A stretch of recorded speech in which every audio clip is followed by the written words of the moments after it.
Welcome back to Half the Battle. I'm your host, as always, Daniel Levi, your guest co-hosts, Uncle Weezy and Tyler138 MMA. Today, we're going to talk about UFC Nashville. Derrick the Black Beast Lewis versus Talisson Teixeira. And my friends, it's going on this Saturday night live at the Bridgestone Arena in Nashville, Tennessee. You got the UFC KO King, Derrick Lewis, giving the young 6'7" up-and-comer a shot. And I'm very excited about this fight and the rest of the card. So without further ado, gentlemen, let's get right down to business, because in this main event, we got the Black Beast, Derrick Lewis. He's 28-12, taking on Talisson Teixeira, who is 8-0. Currently, they got it. Talisson Teixeira, minus 280. The comeback on the Black Beast is plus 240. Derrick Lewis has a 79-inch reach, but Teixeira's got an 83-inch reach. Teixeira's also 6'7" compared to the Black Beast, 6'3", and he's 15 years younger at 25 years of age. Now, normally off the bat, I'm automatically fading a 40-year-old, but I think that heavyweight, it's a little bit different, and the Black Beast, it's a little different. Now, Uncle Weezy, I got a little stat for you. I know you love the stats. Now it's my turn to throw out a stat. So the Black Beast, Derrick Lewis, has fought 3 men over 6'5". And guess what? He's 3-0 against those 3 men over 6'5". In fact, he's knocked out all 3 of them in vicious fashion. I'm talking about Derrick Lewis knocking out the 6'7" Alexander Volkov. I'm talking about Derrick Lewis knocking out the 6'6" Travis Brown. I'm talking about all the way back in Derrick Lewis's UFC debut, knocking out the 6'8" Jack May. And now he gets another tall man in the 6'7" Talisson Teixeira. So I got to know, Uncle Weezy, is he going to keep that 100% win rate and 100% kill rate intact against men who are over 6'5"? Well, I mean, the kill rate thing, somebody's going to get killed here, because if somebody doesn't die here, this fight's going to take place longer than Talisson Teixeira's entire MMA career. I got a stat for you, Dan. You know how long this guy's fought for? I mean, less than this entire show is going to be. Yeah, I mean, you got that right. Dude, 8 fights have lasted a total of 16 minutes for Talisson Teixeira. So he's never even seen a second round, much less been scheduled for a 5-round fight, right? And, you know, there's a big step up in competition happening here. You know, Derrick Lewis has 19 UFC wins. He has 15 UFC knockouts. This guy's beaten Volkov. He's beaten Blades. He's beaten Francis Ngannou. And they're going to go out and make Talisson Teixeira a minus 275 favorite. I'm not even sure where Teixeira is better than him. I know he's younger. We know that. We can look at birth certificates and determine that this dude's a lot younger, that he's taller, that he's got a reach advantage. But when it comes to they're gonna put these dudes in the cage and lock the door behind them. And you don't get points for age. You know, you don't get points for being an up-and-coming young fighter. You got to go out there and win the fight. And, I mean, where is Talisson going to be better than him? Maybe in the striking, maybe his Brazilian jiu-jitsu is better, but I've never seen the guy actually get a takedown. Not once in his entire MMA career. So it's bizarre to me that you've got a heavyweight in Talisson Teixeira that has this many unanswered questions about them. Being this big of a favorite. He was minus 153 versus Justin Tafa, and now he's minus 280 versus Derrick Lewis. I mean, I can't sit there and not play that. So I got 2 units on the Derrick Lewis money line at plus 230. And my God, man, Derrick Lewis round 2 at plus 1150, Dan Levy. Come on. I'm going to probably have to play that as well, even though I've already got 2 units on the money line. So I'm interested to hear what you guys have to say about this one, because it's going to be a fun fight. Tyler, it's tough for me to get a read on the Black Beast. I mean, we're talking about a guy that knocked out Volkov, knocked out Blades, had Francis Ngannou terrified to engage. But then on the flip side, you got guys like Sergey Spivak finishing him in the first round. You got Sean Jordan throwing hook kicks and knocking him out. It's like, this is literally one of those guys that can beat anybody and lose to anybody. Now, back to my original point about the age. Like I said, this was one of the lower weight classes, even 170 pounds. We'll talk about Wonder Boy here in a bit. The age ain't that big of a deal to me at heavyweight. It really isn't. But what's more big of a deal is kind of the inconsistency with Lewis, right? Like I said, man, sometimes he'll have the most scariest men on planet Earth hesitant to engage with him. Other times he'll have guys that didn't even make it 10 fights in the UFC, knocking him out with highlight reel material. So how do you feel about this fight, Tyler? Yeah, so this is a tricky card in general with a lot of dogs that really, really have my attention. And I've had to try to talk myself into some favorites, but I can't do it here because of all the things that Weezy mentioned. Like, I mean, this Teixeira guy, his whole career is less fight time than this fight is scheduled for. Derrick Lewis, like you said, he's beaten some of the better guys in the division, like guys that are in the top 5. So, but then also lost to guys that, he just shouldn't lose to. But at the same time, if you're going to give me a guy that can beat top 5 guys at plus 2XX, whatever, plus 200 and something, how do you not back that guy? I mean, his power is legendary. He can lose every second of the fight and then somehow pull it off. Like the Volkov fight, yeah. I'm one of the biggest Volkov fans ever, right? Like I've been a big fan of him since way back, right? When he was fighting for Bellator, winning championships there.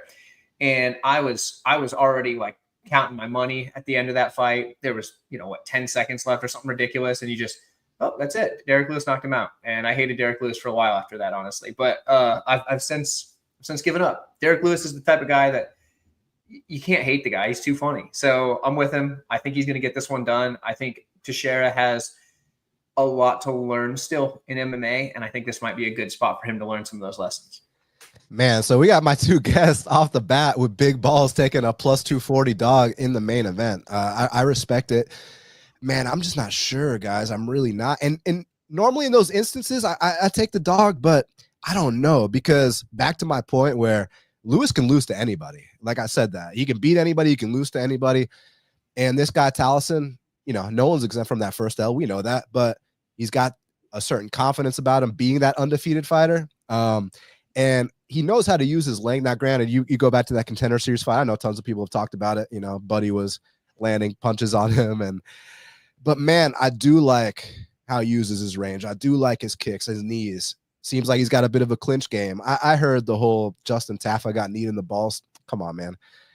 Like, firstly, I watched that in slow-mo. Like, I'm not convinced he got kneed in the balls. He got kneed in the stomach, and then he got elbowed in the face. Okay, so I'm not discrediting that knockout like other people have been.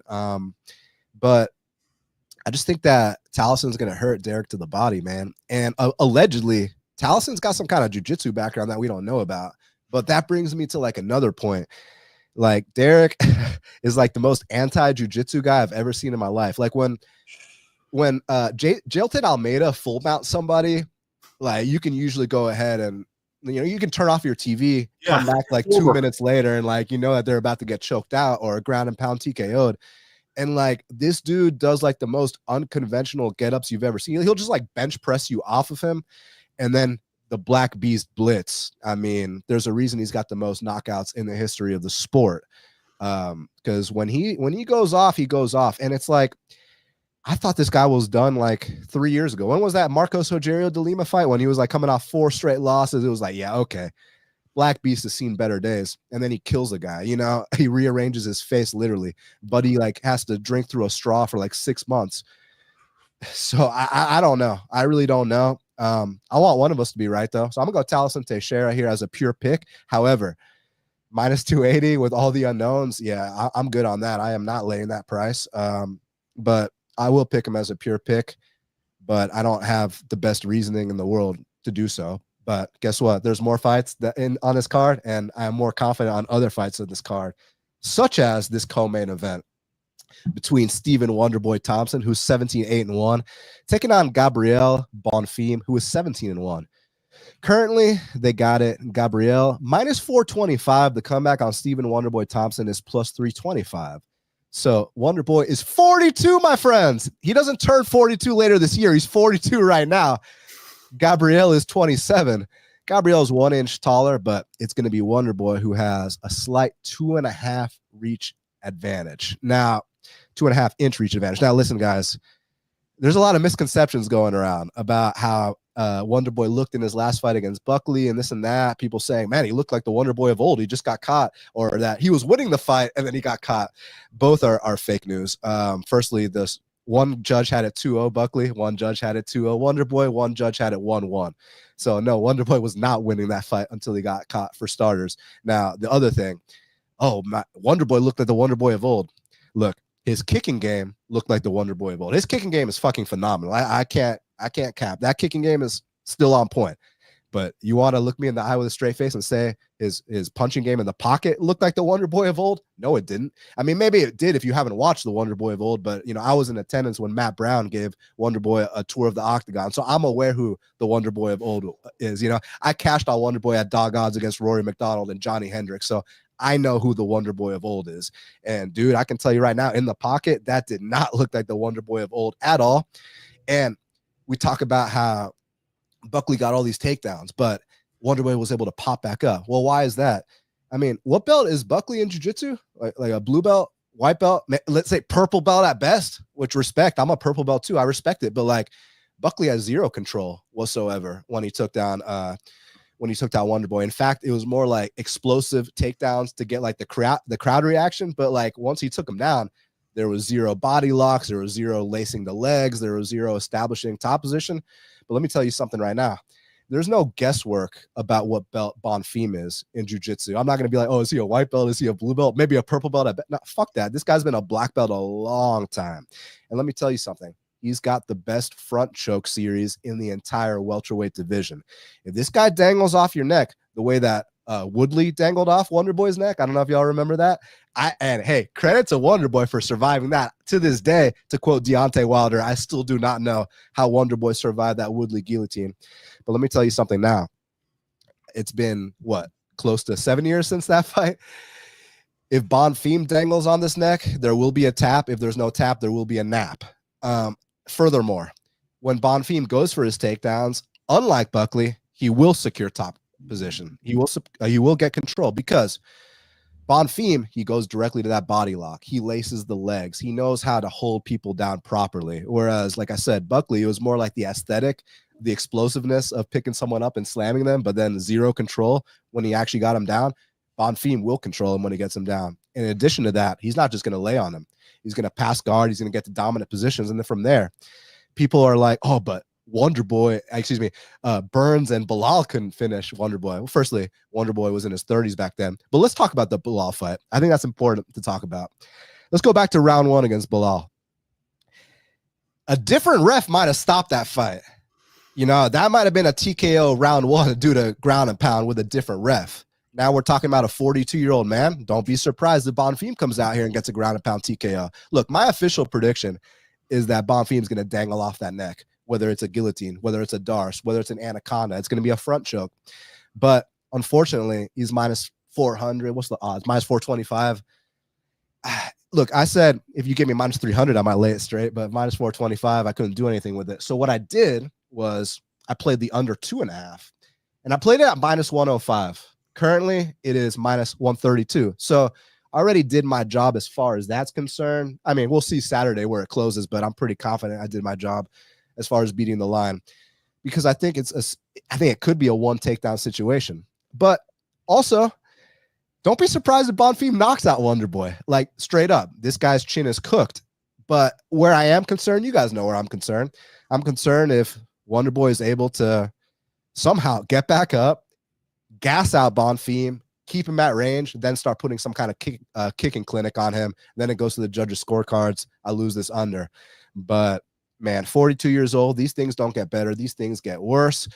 And I think Bonfim's going to come out here, take this man down, dangle on his neck, and cash in under 2.5. So let's fucking go, Gabriel. Weezy, what do you think, my man? Yeah, you know, I had a Stephen Thompson ticket last time out at plus 170 against Buckley, and I thought he was winning that fight. I had him definitely winning round one, and I had round two being close, and round three was close up until he got nuked. And he's been nuked before, you know, but it's weird because I felt like the Thompson bet was a good bet at plus 170 last time out. Now I'm getting him at plus 330. You know, and not much has really changed. And the thing is, this is in the big cage. And Gabriel Bonfim, when I've seen him get those takedowns that he gets, it's usually a reactive type of thing based on somebody overcommitting on their offense, he kind of winds up in either a back take situation or just a body lock where he could get the takedown. I don't really see Bonfim having great double leg, single leg takedowns, entries from in the center of the cage. I don't see him kind of using striking to set up a shot. I see him opportunistically taking advantage of his opponent's over exuberance on their strikes in order to kind of get inside. If he's unable to get inside here, Steven is the better striker, in my opinion. But obviously, Gabriel can knock anyone out. The guy's got really good striking in his own right, good calf kicks, a nice jab, and he's got a little bit of power too. I think Gabriel sets up a lot of those. See, Gabriel's 13-0 to the submission, but he's only 3-1 to the KO. But I think that's a little misleading because he hurts a lot of people. Then people will shoot in, and then you shoot in on this guy, and he's going to snatch up your neck so fast. And like Dan said, the guy's front chokes are phenomenal. And if you try to use a guillotine to stop one of his takedown attempts, you're going to wind up in the Von Flue, and it's going to be probably over. Dude, real quick, on that topic, sorry to cut you off. Yeah. You know how impressive that Von Flue choke was against Trey Waters? Why that was so impressive? Because how tall is Trey Waters? 6'5"? 6'4". Yeah, 6'4". You know what happens when you get in a long man choke with a dude that's 6'5", one of those power guillotines, which was what Trey Waters was doing? That's usually game, set, and match. The fact that he was able to use that against him, that speaks volumes to what kind of black belt we're dealing with, in my humble opinion. Keep going. Yeah, so this guy Bonfim, I think that Steven's going to have to fight a perfect fight in order to come out of here the other end with the W. He's going to have to really avoid any kind of clinch exchanges, any kind of he's going to have to stuff any takedowns that come his way, and he's going to have to be really careful about the kicks that he throws, because if you get a little bit reckless throwing kicks, those can get caught and you can wind up on your back, and you don't want to be grappling at all with Bonfim anywhere that this guy can get an arm on your neck. It could be over shortly thereafter. So as much as I wanted to pick Thompson, as much as I wanted to play him, I just see there being a grappling exchange at some. I mean, if Kevin Holland can take you down, Gabriel Bonfim can take you down. So I think that it's really hard to bet a 42-year-old guy who's on his way out of the sport. He's lost 4 out of his last 5 fights, and there's a major hole in the grappling defense, and Bonfim's got too good of a front choke attack. So I think it's going to be Gabriel Bonfim sub round 2. Tyler, the interesting thing about, Weezy just brought up the Kevin Holland fight, which I'm glad you did because I almost forgot about that fight. Why did Wonder Boy get up from bottom again? Because Kevin let him up. Because Kevin told him to get up. So yeah, listen, Weezy, you just said Wonder Boy's lost 4 of his last 5. Why hasn't he lost 5 in a row? Because Kevin told him to get back up. Yeah. And if Kevin doesn't tell him to get back up, that's a Darce choke finish. So whatever stupid bullshit gentleman's agreement they had, which is absolutely insane to me. I mean, I hope for Kevin's sake that he just gets, he's not on the show and win thing. Because if he's on the show and win and he did that, then I'm going to use words that'll get me kicked off my own channel to talk about his IQ. You know what I'm saying? But if he actually just gets a flat fee and he did that, a little more understandable that you wanted to put on a show. But if you get a show and win and you did that, you're a fucking, you know what? So one more thing, the Dalby fight, right? I know that's a big talking point. Oh my God, he's lost to another 40-year-old in Dalby, right? Guys, I'm not betting on the guy that lost to Dalby. I'm betting on the guy that took his first L, matured from it, and came back better. You know why? Because no one's exempt from that first L. Unless your name is John Jones, which you see what kind of gymnastics he's playing to avoid that first L. If you stick around long enough, you will take that first L. And that's all it was for Bonfim. Look how mature he's looked since then. Angelusa doesn't have a neck, okay? I thought Chaos Williams doesn't have a neck. He does. And let me tell you this right now. Wonderboy Thompson definitely has a neck, and that neck will be dangled off of Saturday night. Tyler, what do you think about this fight, man? So there's a lot, like I was saying, there's a lot of dogs on this card that I want to get to, with the numbers especially. And I've had to talk myself the other way. Typically, it's like, you try to find some dogs that work for you, but I'm trying to talk myself into favorites. And this is one I was able to do that with for a couple of reasons. A lot of which you mentioned, Dan, is Wonder Boys get up there in age. That first loss for Bonfim was actually a good thing for him. I think I agree with that entirely. Helped him mature, things like that. So there's a lot of reasons that I was able to get to the favorite in this one. Now the money line is, I mean, you're not playing that straight. Most people aren't. If you are, well, hey, more power to you. That would make me very sweaty. I couldn't do that. But this is a fight where, you know, if I'm just here picking winners, I got to go with the favorite in Bonfim. I think his submission game is exponentially better than anything that Thompson has faced recently.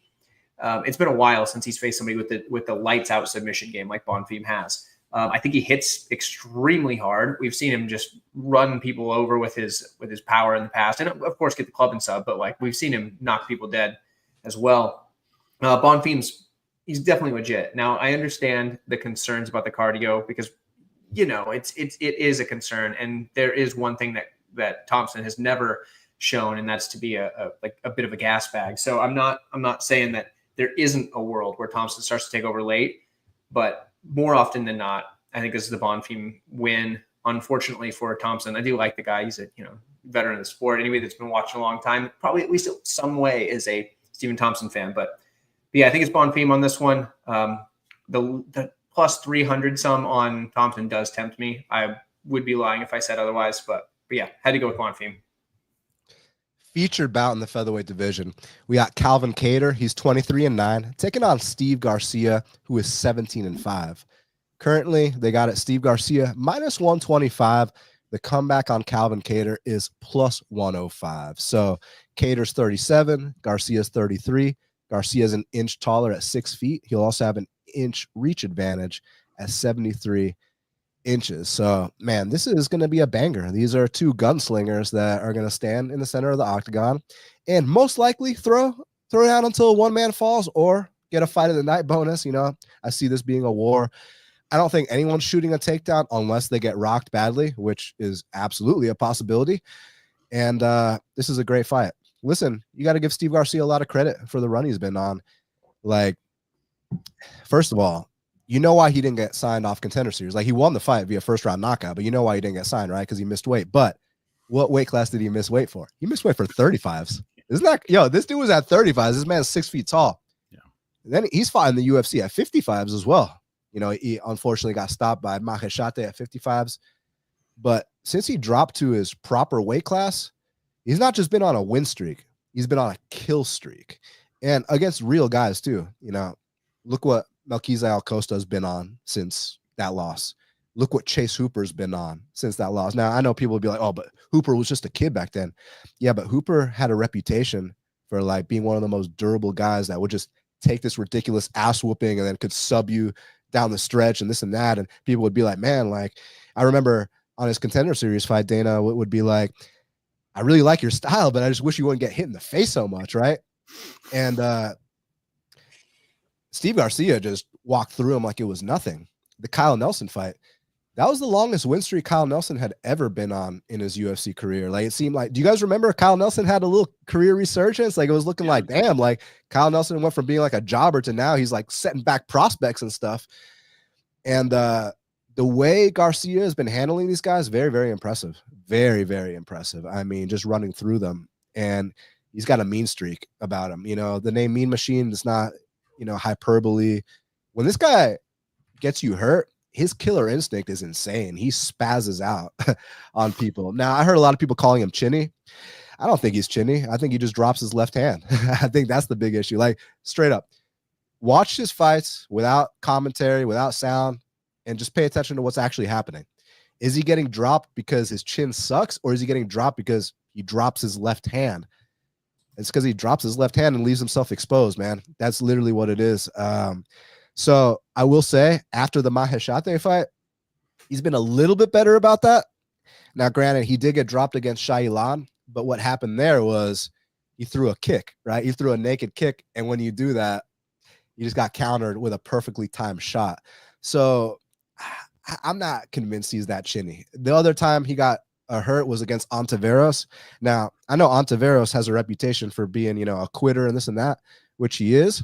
However, Ontiveros, for those first 30 seconds to a minute, he throws some kicks that dudes haven't ever seen before. I'm not joking about that. There's a reason, and it's not a coincidence, that all three of Ontiveros' opponents had to resort to takedowns. And guys, I'm talking about people like Kevin Holland. How often do you see Kevin Holland resorting to takedowns? Normally it's Kevin Holland that wants to knock you out.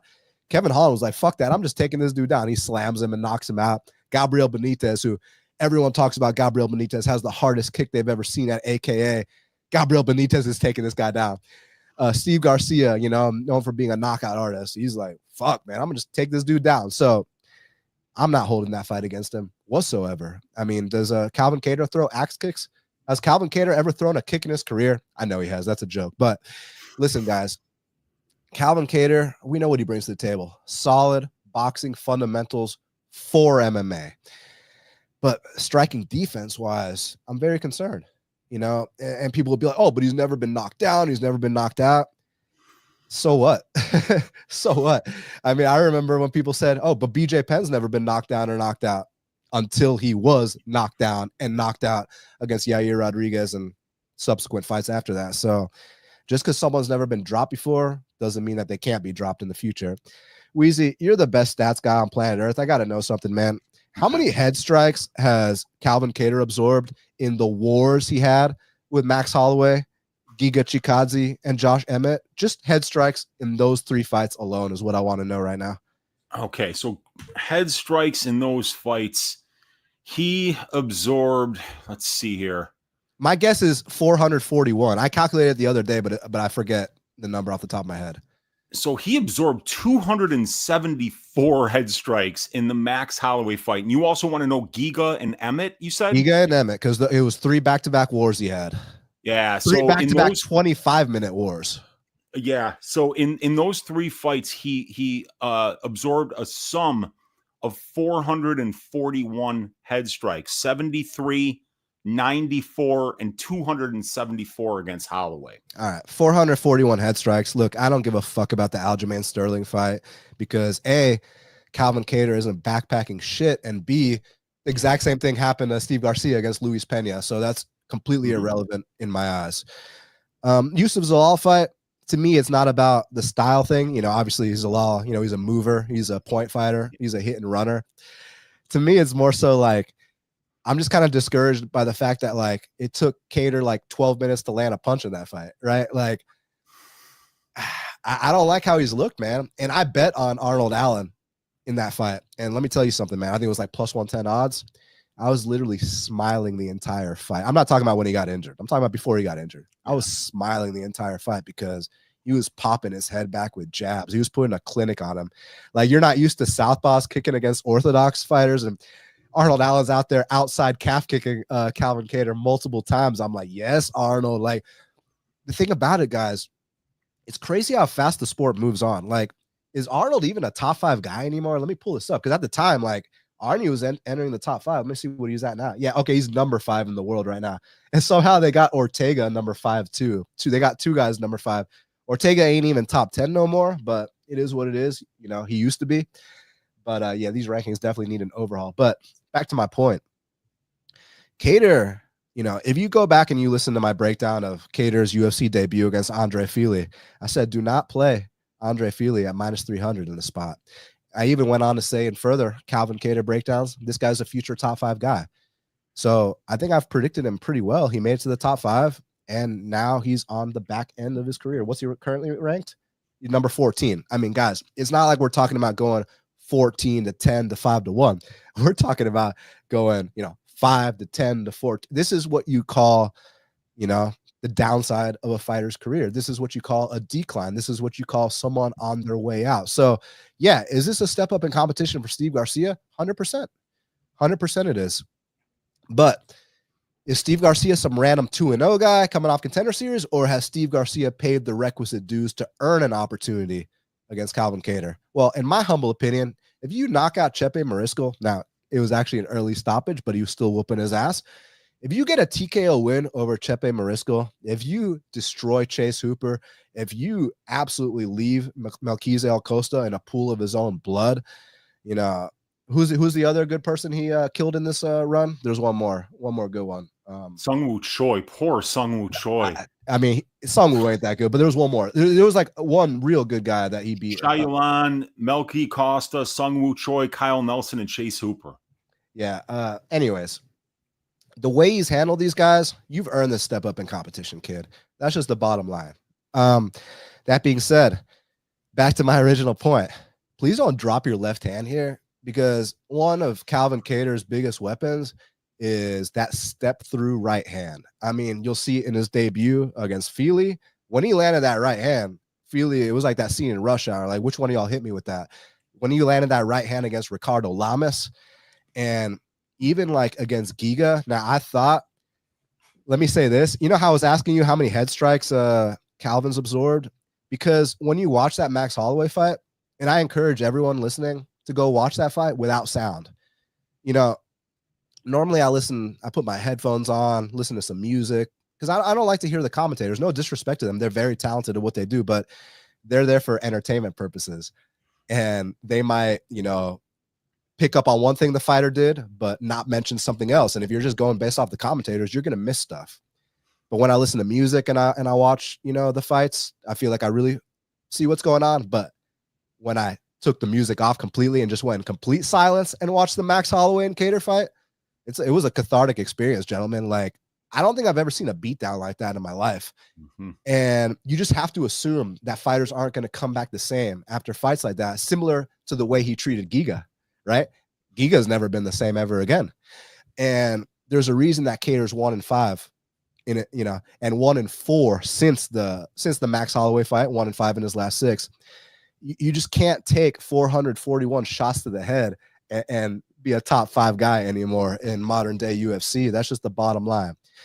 Now, could he still come out here, establish that jab, find the timing for when Steve drops that left hand and put that step through right hand on him? Possibly.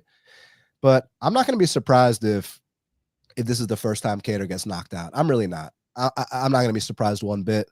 As far as the money line is concerned, I would like dog odds on Steve, just because it's a step up in competition. I would like to not lay chalk on it. But at current odds, I'll pass. I'll pick Steve. But again, back to one thing I was saying, guys, highly recommend y'all check out that Kattar and Holloway fight without sound. Without sound, just sit down for 30 minutes and watch that fight and tell me what y'all think about it. But I'm going to go Steve Garcia here to extend the kill streak, to hand Calvin Kattar his first knockout loss, and yeah, to win this fight. Tyler, what do you think, man? Yeah, so Kattar's obviously live. I mean, the dude's fought the better competition. He's got the skills and all that stuff. But like you said, man, he absorbed a whole lot of shots. And if you're going to say that at some point every chin cracks, I feel like we've got to be getting close for Kattar. Maybe not. Maybe we're not getting close, but it sure looks like it. I mean, the guy, like you said, absorbed 400 and some odd strikes to the head between 3 fights, which is already crazy.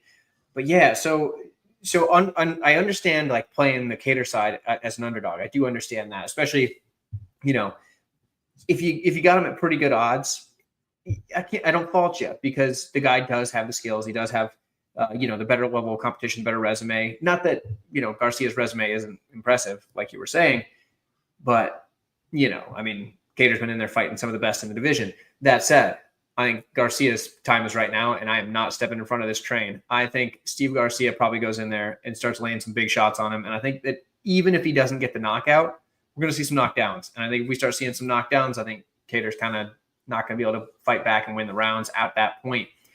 I think this is the right time for Garcia to get this fight. I think it's the right time for Garcia to make his push towards the rankings. And I think he'd probably be ranked after this win. So I'm going to take Steve Garcia here.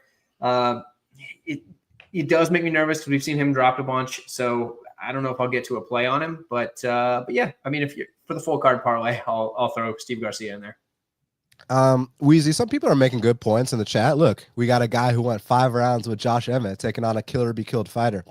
But again, you know, I think it's more so, to me, how do you come back from the head strikes you took against Max? Well, we know he's got 1-4 since then. Okay, here's the Giga war, which you won. Now you're 0-4 since then. The Emmett fight, it's like, I just haven't seen the same guy. Oh yeah, and then there's an ACL surgery in there too. Oh yeah, you're almost 40 now. Oh yeah, you went from being number 5 in the world, now you're almost out the rankings. That's the clearest sign of a decline I've ever seen. But of course, Steve, do you think we can keep that fucking left hand up or not? What do you think, Weezy? Yeah, see, this is one of the when I remember. So I do a lot of research on every fight, and I write up all the sections of the fight because it's just the process of how I come to my decisions. You know, I don't like to just kind of look at something and be like, oh yeah, this should be the power of Garcia versus the strength of schedule advantage of Kattar. So I'm going to go with Kattar. I want to take everything into account, and there's a lot of really interesting stuff going on with this fight because you've got a tale of two completely different career trajectories. You got a guy who's kind of coming up fighting like the mid of the division and looking really good against guys like Hooper and Costa and Sungwoo Choi and Kyle Nelson. And then you got a guy in Kattar who's fighting former champions, you know, and you know, out there against Aljo, out there against Holloway, out there against some of the best fighters in the division. And he's got 14 UFC fights, and like he's never really fought anybody with a losing record. So this guy is coming down.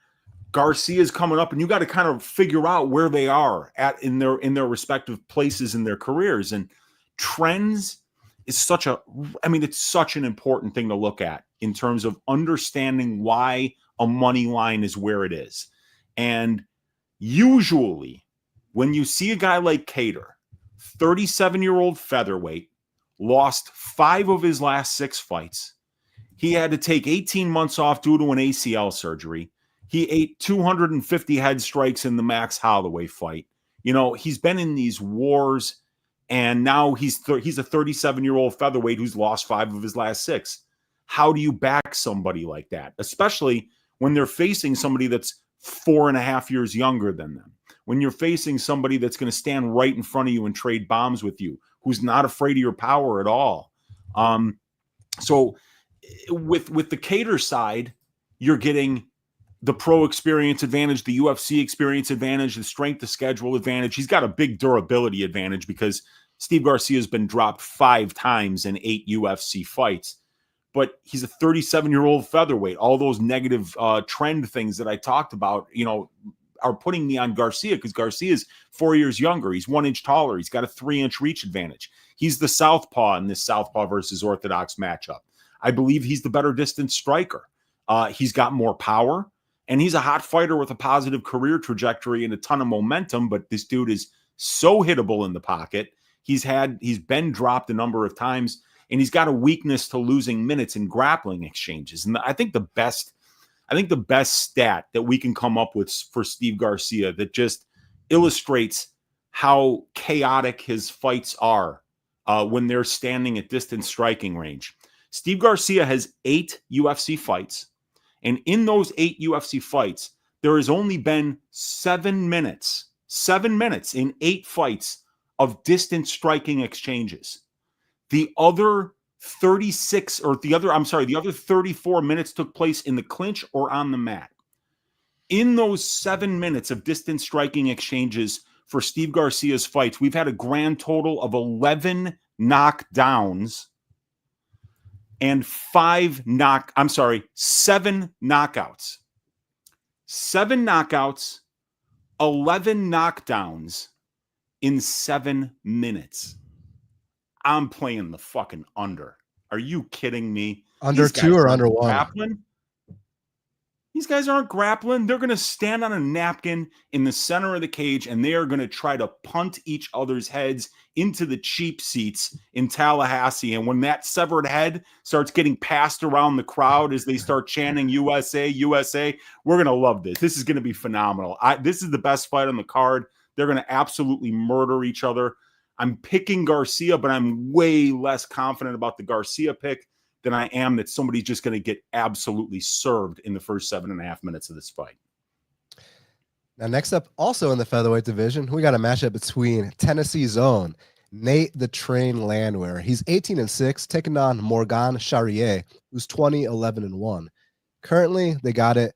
Morgan Charriere minus 275. The comeback on Nate the Train is plus 235. So Nate's 37, Morgan is 29. Nate's got a 3-inch reach advantage at 72 inches, and he's also an inch taller at 5'9". Gentlemen, I've said it before. I'll say it again. Morgan Charriere is overrated. Okay? Changed my mind. I don't think you can. I mean, listen, I was actually in Discord. Shout out MMA Giga Chad, because he had a great quote. He said, Morgan Charriere has all the tools, just no toolbox. I was like, damn, this man's cooking. And it's so true, because like, he's not a bad fighter. Listen, he's been the distance with really good guys outside the UFC, the Paul Hughes of the world and whatnot. You see how he's handled lower level guys in the UFC, you know. But this is what I gotta say regarding that, man. This ain't Manolo Fettuccini or Gabriel Miranda anymore, man. Like, this is Nate the Train Landwehr. Like, Nate has set back real people, guys that are currently ranked. I mean, we're talking about guys like David Onama. We're talking about guys like Ludovic Kline. We're talking about guys that are formerly ranked like Darren Elkins. And there's been more along the way too. Like, Nate is not a joke. I know Nate might conduct himself in a certain way. He's got a funny personality, but you have to be on a certain level to beat Nate. And for me, Morgan, look, he's athletic. He's got power. He's good, but the volume is disgustingly low. Like, so low. Like, you remember when Connor used to make fun of the guys from Alpha Male for their pay-per-view numbers, and he's like, their numbers are so low. Morgan's numbers are so low, man. That's just the bottom line, man. And of course, he could crack Nate. Nate's been, I mean, dudes that suck have knocked out Nate, like Herbert Burns. Funnily enough, you know, I bet on Herbert Burns in that fight. I was actually under the impression that Herbert Burns was like decent back then, because he had beat that what's the name of that dude that knocked out Eddie Alvarez that Burns beat, the Timofey guy or whatever. Yeah, he beat that guy. So I was like, yeah, like Herbert Burns might be good. And then he knocks out Landwehr. I'm like, all right, let's go, Herbert. Then he taps out Evan Dunham. I'm like, damn, Herbert's about to go on a run. And he went on a run, but it was the opposite run of what we thought was going to happen, right? But like I said, since that point, Nate's been in there with real guys. The guys that are setting him back are real guys. Dan Ige, you know what I mean? And let me say something. That Dan Ige fight was kind of close until the knockdown, in my opinion. Even one of his other setbacks, you know, the Duho fight, that wasn't close at all. I bet Duho there. I think Duho is just way better than him. Duho, like, man, Duho is about to beat my boy Willie Cat's ass, just so y'all know. Like, keep it on the low. I like Nate the Train here, man. Plus 235. Is it going to be plus 250, plus 270 come fight day or some shit? Like, how's this fight going down if it hits the cards? Morgan's 5-10 lifetime when fights hit the cards. I don't trust Morgan at all. I think Morgan's overrated. Could Morgan hurt Nate? Yeah, but we're not talking about no minus 110. We're not talking about no minus 150. We're not talking about no minus 175. We're not even talking about no, minus 250. We're talking about minus 275. It's going to be minus 300 tomorrow. Fuck that. Let's go Nate the Train. I want to say in the UFC, but in Tennessee. Nate the Train in Tennessee? Come on, man. I got to take a shot at these odds. I'm going to probably put one unit on it. Like, is Morgan Charriere better than David Onama? Is he better than Ludovic Kline? I'm willing to find out at these odds. You know what I'm saying? Tyler, what do you think, man? Should I take this 1 unit shot, or am I throwing a unit away? Listen, if Nate doesn't lose, he's probably going to win. And I think he's going to win. So Nate the Train's about to get this thing done. I think he's going to get it done by sub. And that's only because the bookies gave me an insane line on a very nice book that happens to sponsor me. Check it out on my channel. But Nate the Train by submission was like plus 24 something. And I said, all right, let's get it. I think he's going to get that one of them front chokes in there. I think he's going to put this dude out. And I think he's got it done. I think it's going to be the pressure, the pace, the output. That's what's going to be too much for Morgan. Don't get me wrong.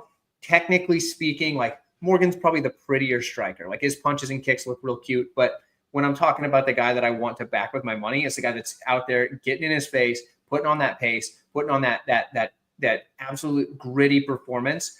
And if you don't knock out Nate, it's pretty hard to beat the guy. Like, beating him on a decision, I mean, it's tough just because of how much he's making you work. I mean, look at David Onama. You thought for sure that if they went to the cards, that guy was going to win, until all of a sudden the tide turned. And next thing you know, Landwehr is coming back. So for me, it's got to be Nate Landwehr at these odds. Absolutely, that's insane. I feel like if Charriere was like minus 150, it would be like, maybe just pass on this fight. But at the odds you're getting now, come on, you got to take Landwehr. I'm going Nate the Train, and I feel like at this number, it's an easy play. Like Weezy, when you talk about the guys that Morgan's beat in the UFC, you know, I mentioned Manolo Fettuccini, but like, look at the Gabriel Miranda fight, right? Like, how come no one talks about that? Gabriel Miranda had like a super dominant position on Morgan Charriere in the first round. He took his back, flattened him out, and like, you know, someone that's a little better, someone that's UFC caliber is going to finish the fight right there. And yeah, so I guess the concern is, you know, Nate getting hurt, Nate getting dropped, you know, Nate's going to be up on volume, you know, assuming this goes 3. But we don't want it to be where, you know, Nate's kind of gas pedaling him a bit and then he gets dropped with a left hook and then we lose the round automatically. We outstruck this guy 2-1, but we lost the round because we got dropped. But again, Weezy, I'm talking about a plus 235 dog here. I'm not talking about a minus 110 pick 'em, right? And again, this is coming from me who faded Nate his last fight with Choi. I think Choi is sharp. I think Choi is accurate. I think Choi is entering his prime. I think Choi's a former and future top 15 guy. I think Morgan Charriere isn't even a future Cage Warriors champ when he gets kicked out the UFC, you know? So what do you think about this fight, my man? Yeah, it's an interesting one. And, you know, we were talking about trends, right? And that's what this is. This is trends, you guys. I mean, like, this is Nate Landwehr coming off the worst performance of his career, and he's a 37-year-old featherweight. And, you know, the betting markets have very short memories, but it's just bizarre. It's almost like they forgot that Charriere has lost 2 out of his last 3 fights. It's almost like, you know, they forgot that Morgan Charriere looks scared of Nathaniel Wood. Hey, real quick. Thank you. What was the big talking point going in that fight? Oh, Nathaniel Wood's chinny. Nathaniel Wood gets hit too much. What's the talking point here? Nate the Train's chinny. Yeah, but listen, I get it. Nathaniel Wood's a lot more technically sound than Nate, but the whole Nathaniel Wood's chinny, that was what held people off from Nathaniel Wood last time. Who was dropping who in that fight, Weezy? Yeah, Nathaniel, I mean, dude, that shot that he dropped Charriere with, I'm surprised the fight wasn't stopped, actually. It was such a clean shot, and Morgan's head bounced off the canvas. You know, that was a clean shot that he got caught with there. And when you watch Nate, he kind of sucks when he's at distance striking range. He's up in that Philly shell, and he can't even see his opponent. But when he gets right up in your face and he's throwing those short shots, like they're not quite clinch shots, but they're just short to the point shots. He's good in there. He's very efficient in there, and there's not a lot of distance between the fist and the chin, and that's when he kind of does his good work. And Morgan's undersized for this division. He's a terrible minute winner because he's so explosive and he's so confident in his ability to land those big shots that he waits. But it's like, dude, Charriere, you're 12-0 to the KO. Don't wait, you know, because this is what's happening. This guy's 15-1 to the finish, 12 knockouts, 3 submissions. He's only been finished once, and it was by submission really early in his career. But this guy sucks if he's not getting a finish. He's 5-10-1. 16 fights of his have hit the scorecards, and he's won 5 of them. And of those 5 wins, 4 of them are by split decision. So this guy can't win minutes. He doesn't do enough. And you don't lay minus 270 on somebody who doesn't do enough, especially when they're fighting Nate the Train Landwehr, the fighting pride of Clarksville, Tennessee, in the great city of Nashville, Tennessee, at the Bridgestone Arena, Saturday night. It's going to happen, you guys. We could see Nate the Train Landwehr getting a microphone put in his face in Nashville with a great post-fight speech, and the people who cash a plus 230 ticket are going to be loving that speech. I mean, shit, should we just stop the show right now? I don't know how we get any better than this, but next up in the heavyweight division, we got a matchup between Vitor Petrino, he's 11-2, taking on Austen Lane, or I think now his name is DeJuan Lane, he's 13-6. Currently, they got it Vitor minus 700. The comeback on Austen Lane is plus 500. So Austen Lane is 6'6" with an 80-inch reach, but he's 37 years old. So that makes him 10 years older than Vitor Petrino, who's 27. Vitor is 6'2" with a 77.5-inch reach. So I'm happy for Vitor, man. Like, hey, buddy, you don't have to cut all that insane amount of weight anymore, man. You don't have to fight these, you know, these more technically sound opponents at light heavyweight. Now you get to go up to heavyweight, feast on some bums, don't cut weight anymore. Like, look what that's done for Kennedy and Nzechukwu. We're going to talk about that in a bit. Man, I was going to get into that in the Kennedy fight, but I'll get into it here. I listened to your appearance on my boy Clint's show. Shout out to Clint. I love Clint. I would say this to Clint's face. But, man, Clint was saying that he thinks Kennedy and Nzechukwu is super chinny. I disagree. You know why? How many strikes did Kennedy and Nzechukwu absorb against Carlos Ulberg, Weezy? You got it written down in front of you? Yeah, I don't have it written down right in front of me, but I've got it on my spreadsheet, and it was like 140 or something like that over about 7 minutes, if I'm not mistaken. All right, so explain this to me. All right. How does someone absorb all those strikes against Carlos Ulberg, but then can barely absorb a blocked elbow against Dawoon Jung? I know why. You know why, right? Because he was cutting too much weight. That's why the durability was inconsistent. Yeah. Like, now at heavyweight, like, you got to understand about Kennedy. I know we're not talking about the Kennedy fight here, but I got to bring this up. Kennedy is 6'5", man. Like he's finally got water in his body and brain. Like, kid, like, go out there and let it go. Like, have fun like you've been doing. And the same thing for Vitor, man. I know Vitor isn't 6'5", but Vitor is still 6'2", 6'3", 77.5-inch reach. Like, you're not going to be small at heavyweight, kid. And, like, you seen the muscles on Vitor? Like, dude, I'm happy Vitor. I want to see Vitor come in 245, 250 with a smile on his face. And I bet you he's still going to be ripped at that, at the weight class. And, man, I think Vitor is good, man. I know he pulled a stunt against Anthony Smith. It is what it is. But the Jacoby fight was 1-1 going into round 3. He got caught. I like these new greener pastures for him a lot. I mean, I haven't given up on this kid. I really haven't. The only thing that sucks is he's a minus 700. But why is he minus 700?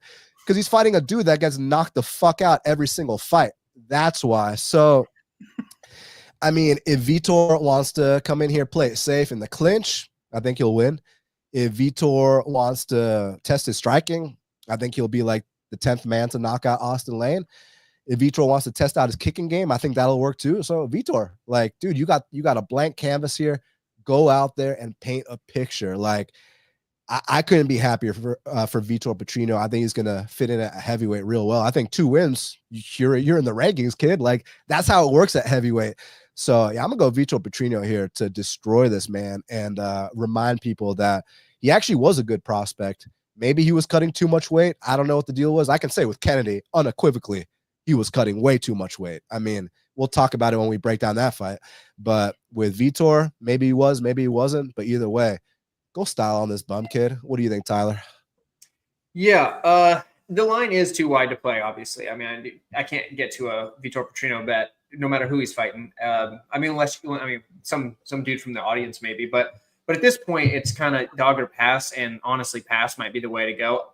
But I do think Petrino wins, and I think it sneaks over the 1.5. I really do. The reason why is because I think Petrino is going to say, you know what, I got knocked out in my last fight. I'm going to start a little slower, feel it out just to make sure. Feel it out in the new weight class, things like that. And then 7.5 minutes.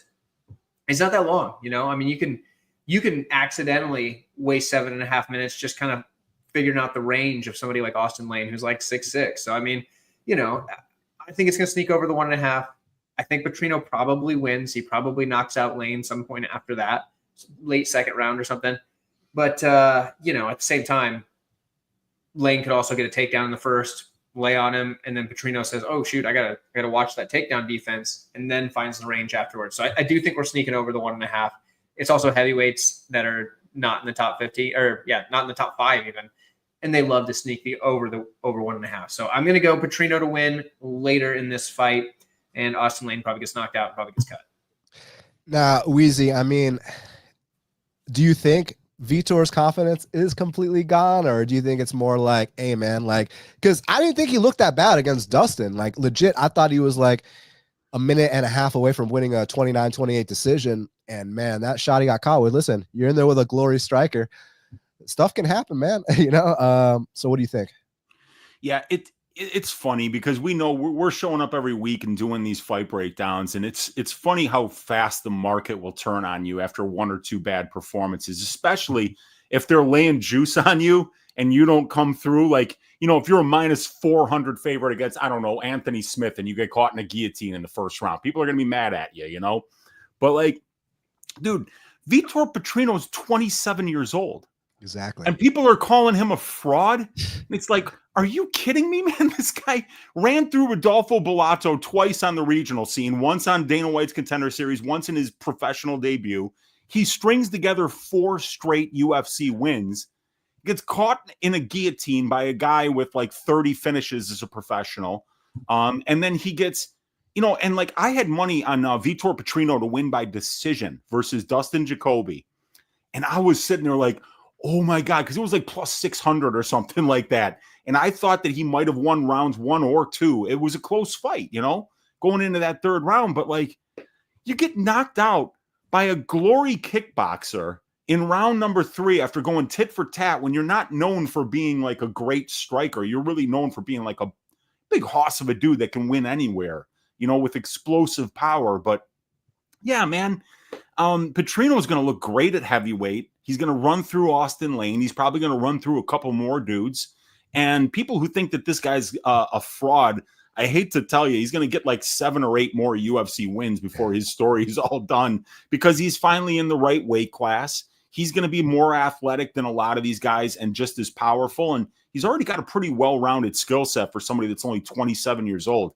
You know, you go back and you watch, did Petrino fight Turcali in his UFC debut? Was that? Yeah, I mean, he beat his ass. Yeah, but that fight was awesome, though. There were like 8 reverses in that fight, like 20 takedowns. It was fought at a super high pace, and I'm like sitting there going, man, this guy's fighting at a really high pace. He's showing good grappling defense, good grappling offense. He's got power. Yeah, man, Petrino probably should be a minus 700 favorite here. I think he's going to run through Austen Lane, and I think he's going to get a lot of wins in the heavyweight division and kind of turn it around starting now. And next up in the light heavyweight division, we got Junior Tafa making the drop. He's 6-3, taking on Tuko Tokkos, who's 10-5. Currently, they got it Junior Tafa minus 175. The comeback on Tokkos is plus 150. So Junior is 6'3". Tokkos is 6'4". Tokkos 35 years old compared to Junior being 28. And Tokkos is going to have a 4-inch reach advantage at 76 inches of reach. So, man, I'm really happy that Junior Tafa, you know, stopped being lazy and made the drop. You know, I'm really happy. Y'all seen the pictures going around? Like, damn. I mean, you don't just get in that shape by accident. That takes a lot of work. That takes a lot of discipline, a lot of commitment. And, you know, if anyone's going to accuse him of things, you don't just inject something and get that physique. You have to work your ass off to get that physique. So shout out Junior. You did the right thing. You know, you no longer have to fight these men that are 265 pounds, right? Like the last dude he fought on short notice, Sheriff or whatever, buddy was like 255 pounds. And of course we got to bring up what happened at the end of round 1. Junior almost got finished at the end of round 1. This guy got on top of him one time. The fight was almost over shortly after. Thank God that ref didn't stop it. Thank God it was, you know, only a few seconds left. He was able to survive, goes in the next round, knocks the guy out. But I feel like that moment right there was the wake-up call that, like, hey, man, if we want to have long-term success in the UFC, we got to drop to the right weight class. So similar to how you see guys like Kennedy moving up, Vitor moving up, it was the right move for Junior to move down. And I think he's in the right weight class now. And I like the fact that they're giving him, you know, a guy that, listen, a shout out to my boy John Stargarian from the Club and Sub podcast. When he calls someone a civilian, pay attention, because that has an 100% hit rate, you know, and he called this guy a civilian. So, you know, act according. Listen, guys, Tuko Tokkos might literally be one of the 3 worst guys on the UFC roster. Now, I can't name who the 2 guys that are worse than him are. I can't name who they are, but I'm just saying 3 just in case we think of one, you know, like, I mean, Mickey Gall got cut, so not him. Yeah, but like Tuko Tokkos is legit terrible at the UFC level. I'm not saying he wouldn't have success at the regionals. Yeah. But I will say this, he ain't winning no NFC belt. Like, the NFC heavyweight champion beat Muhammad Usman. Like, Tuko Tokkos would not win the NFC belt. I can tell you that with confidence. And I can also probably say with confidence, he's probably never going to win a UFC fight. Like, how would you describe Tuko Tokkos' style? Well, when he's on the feet, he runs away the entire time. He looks like a deer in the headlights.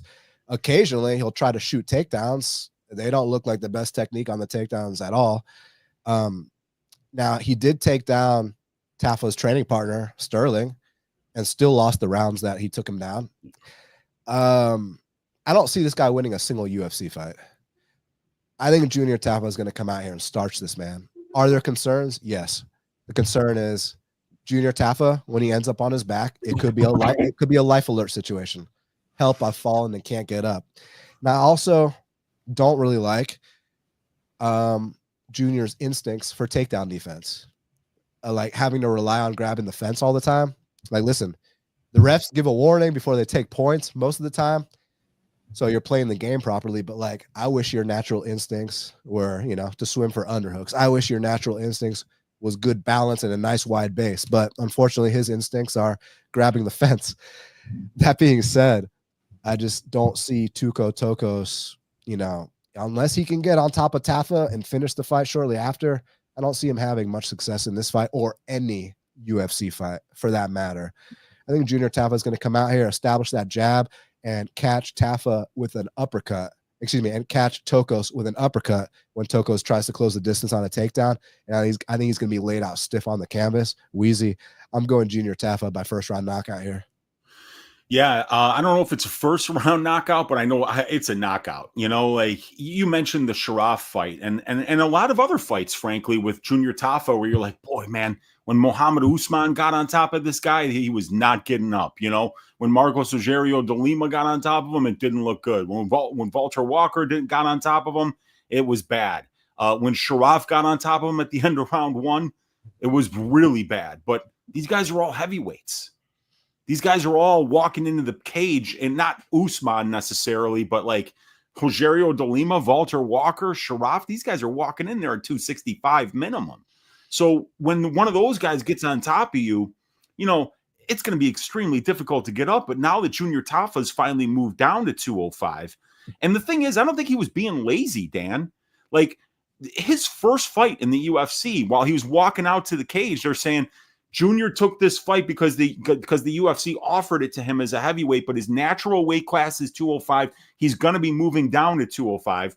And then when you watch like the next four the walkouts for Tafa, they keep saying the same shit, like that the UFC kept offering him heavyweight fights, so he kept taking them. This is the first time they let him, take a fight on 6 weeks' notice and gave him a full camp to get down to 205. So Tokkos is going to wrestle. He wrestles in all of his fights. He will shoot takedowns. But, dude, if he's not taking down and holding down Navajo Sterling, who has like 2 years of MMA experience, how the hell is he going to get? Junior Tafa's had he's been wrestling with much bigger guys thus far in the UFC. So even if I thought Tokkos had good wrestling and good ground control and the ability to kind of win minutes and moments on the mat, I would still worry about his ability to be able to get this guy down and hold him down.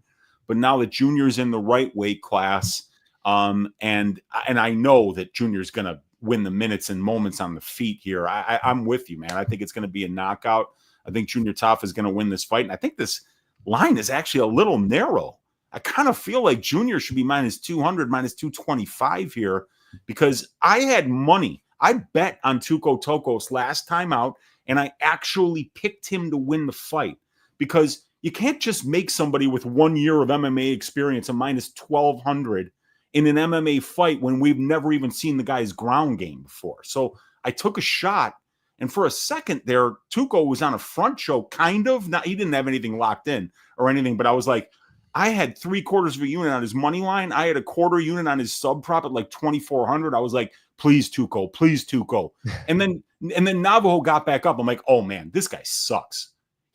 His grappling is nowhere near UFC level. His wrestling is nowhere near UFC level. And his Brazilian jiu-jitsu isn't good enough when he does get takedowns to keep somebody there in advanced position. So I think it's Tafa. Yeah, I mean, Tyler, I mean, this dude, Tokkos, if we're worried about his takedowns, he's only got 40% takedown accuracy. Like earlier when I was talking about, my confidence in Bonfim, that takedown accuracy is upwards of over 75%. Like, Yeah. I mean, are you on the same boat? Do you kind of feel like, hey, man, like, don't trust Tafa? Because, like, I feel like the fact that he made the dedication to drop that weight, plus this, I talk about it often, guys with 10 pro fights or less are going to be making huge leaps every single time we see him. This is his 10th pro fight. He's still a kid in this sport, man. So I have a chance of looking like a real idiot here.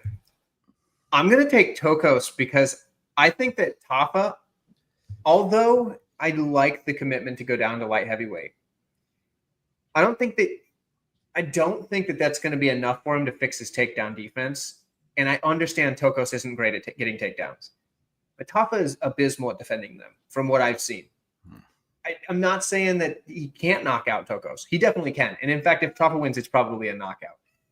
I don't think that there's a world where if Tokkos can't get the takedowns, that he survives 3 rounds on the feet with Junior Tafa. But I also don't imagine there's a world where Tokkos makes it, or where Tokkos wins a fight and he is doing that on the feet. So that means he's getting takedowns. And I do think he can get a couple of takedowns on Tafa.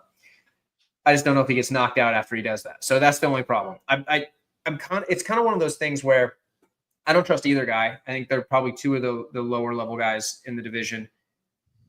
One of them's a dog. I'll take the dog, but man, I could look like a total idiot after this one, and I wouldn't be surprised because who cares? It happens. I've definitely picked crazier things in the past, but yeah, give me Tokkos over Tafa, and I will not be surprised at all if he just gets starched.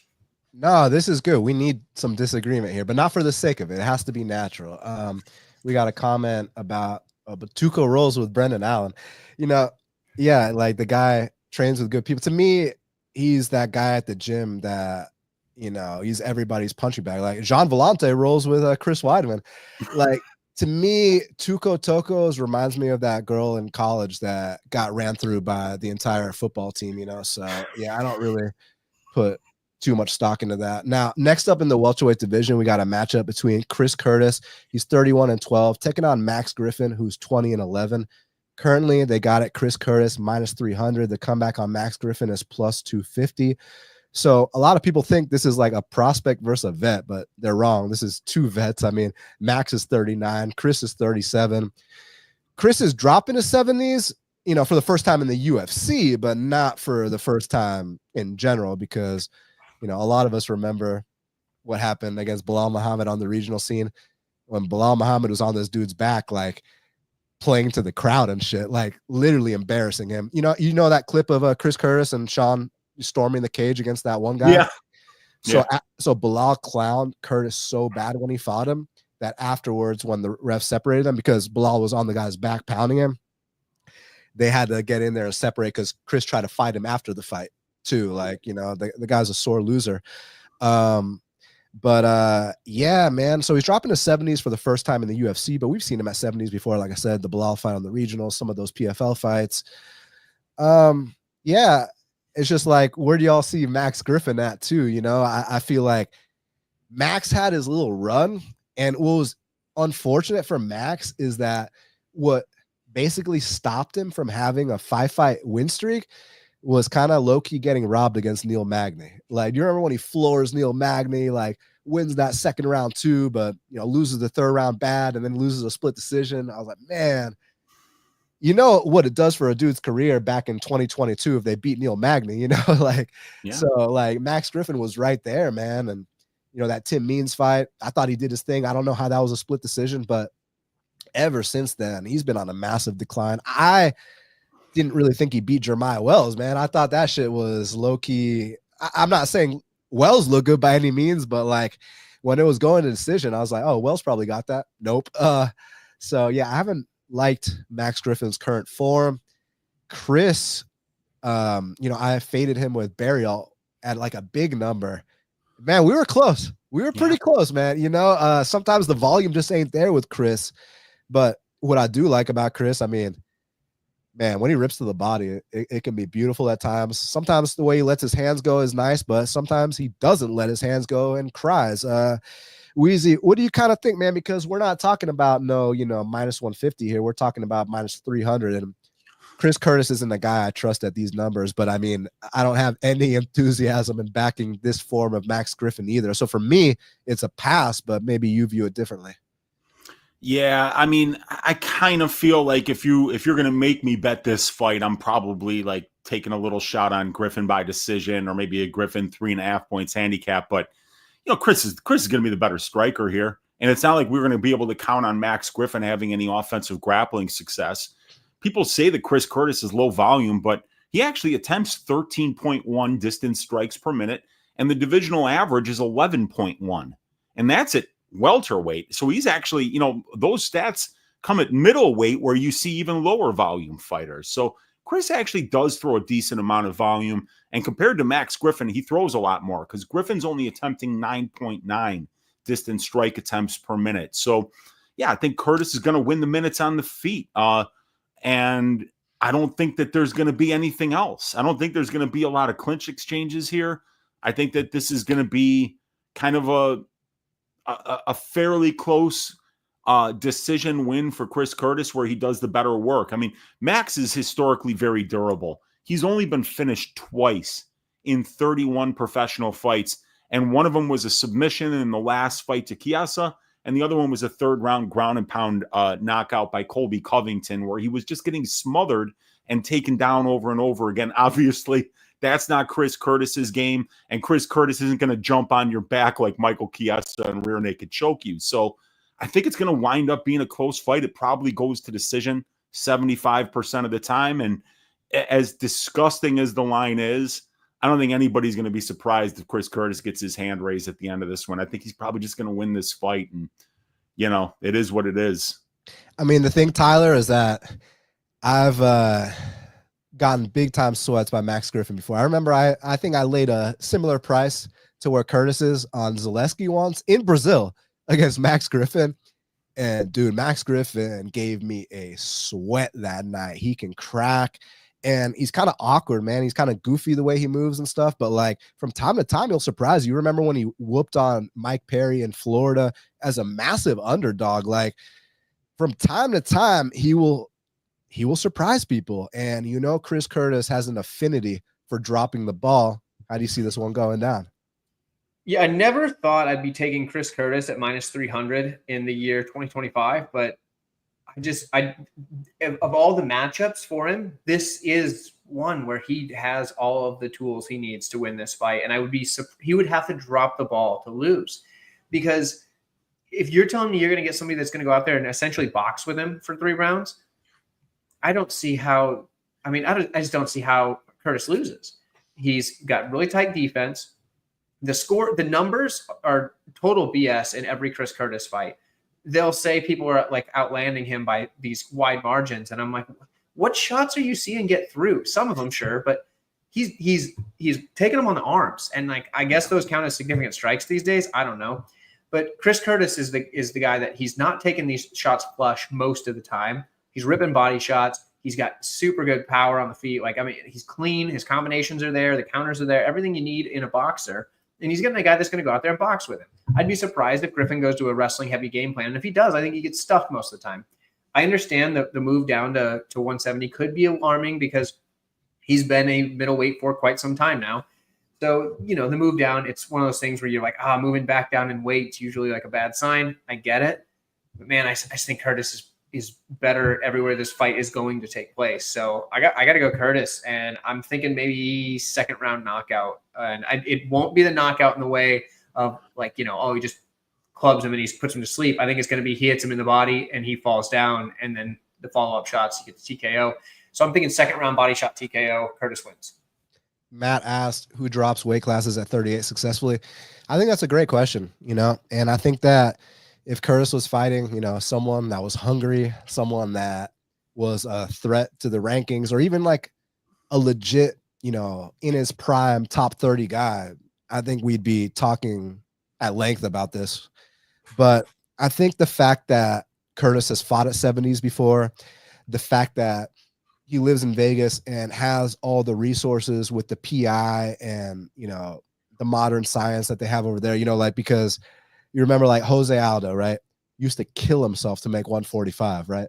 Then all of a sudden at the end of his career, he's making 135, like no problem. So like weight cutting and the rehydration process that the fighters go through has just evolved on a new level. But more importantly than that, the fighters have those resources and the know-how, right? Like after they weigh in, they're given like the exact things they need to rehydrate. And I don't know if y'all know how some of this stuff works, but like, you don't just go weigh in and then chug water. Like if you do that, you will shit yourself. That's like, it don't work like that. You eat one little pineapple, you take a sip of your electrolytes. Like it's a whole fucking process to rehydrate. You don't just chug water.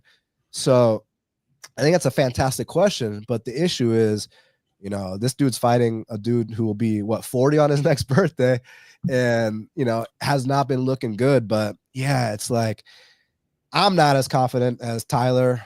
You know, I don't have faith in Chris Curtis, but again, I don't have faith in Max Griffin either. And I feel like I'm just going to continue talking about, I'm going to go back and forth in circles on this one, like about how I don't believe in either guy. But I guess since Curtis is a little bit younger, maybe a little bit hungrier, and probably not as close to retirement, I'll take him for that reason. But no way in hell I would ever lay a price like this on him. Now, next up in the welterweight division, we got a matchup between Jake Matthews, who's 21-7, taking on Chidi Njokuani, who's 25-10. Currently, they got it Chidi minus 155. The comeback on Jake is plus 135. So Chidi's 6'3", Jake is 5'11". Chidi's going to have a 7-inch reach advantage at 80 inches of reach. He's also 6 years more mature at 36 years of age. And, you know, it's funny we were talking about Curtis and now we're talking about Chidi because they got something in common. I know both of y'all know exactly what that is. Both these guys are former welterweights that went up to middleweight and are now coming back down to welterweight. And, you know, kind of back to that point I was making, the modern technology, the modern science, modern medicine, all that shit. Go pull up Chidi versus Koreshkov.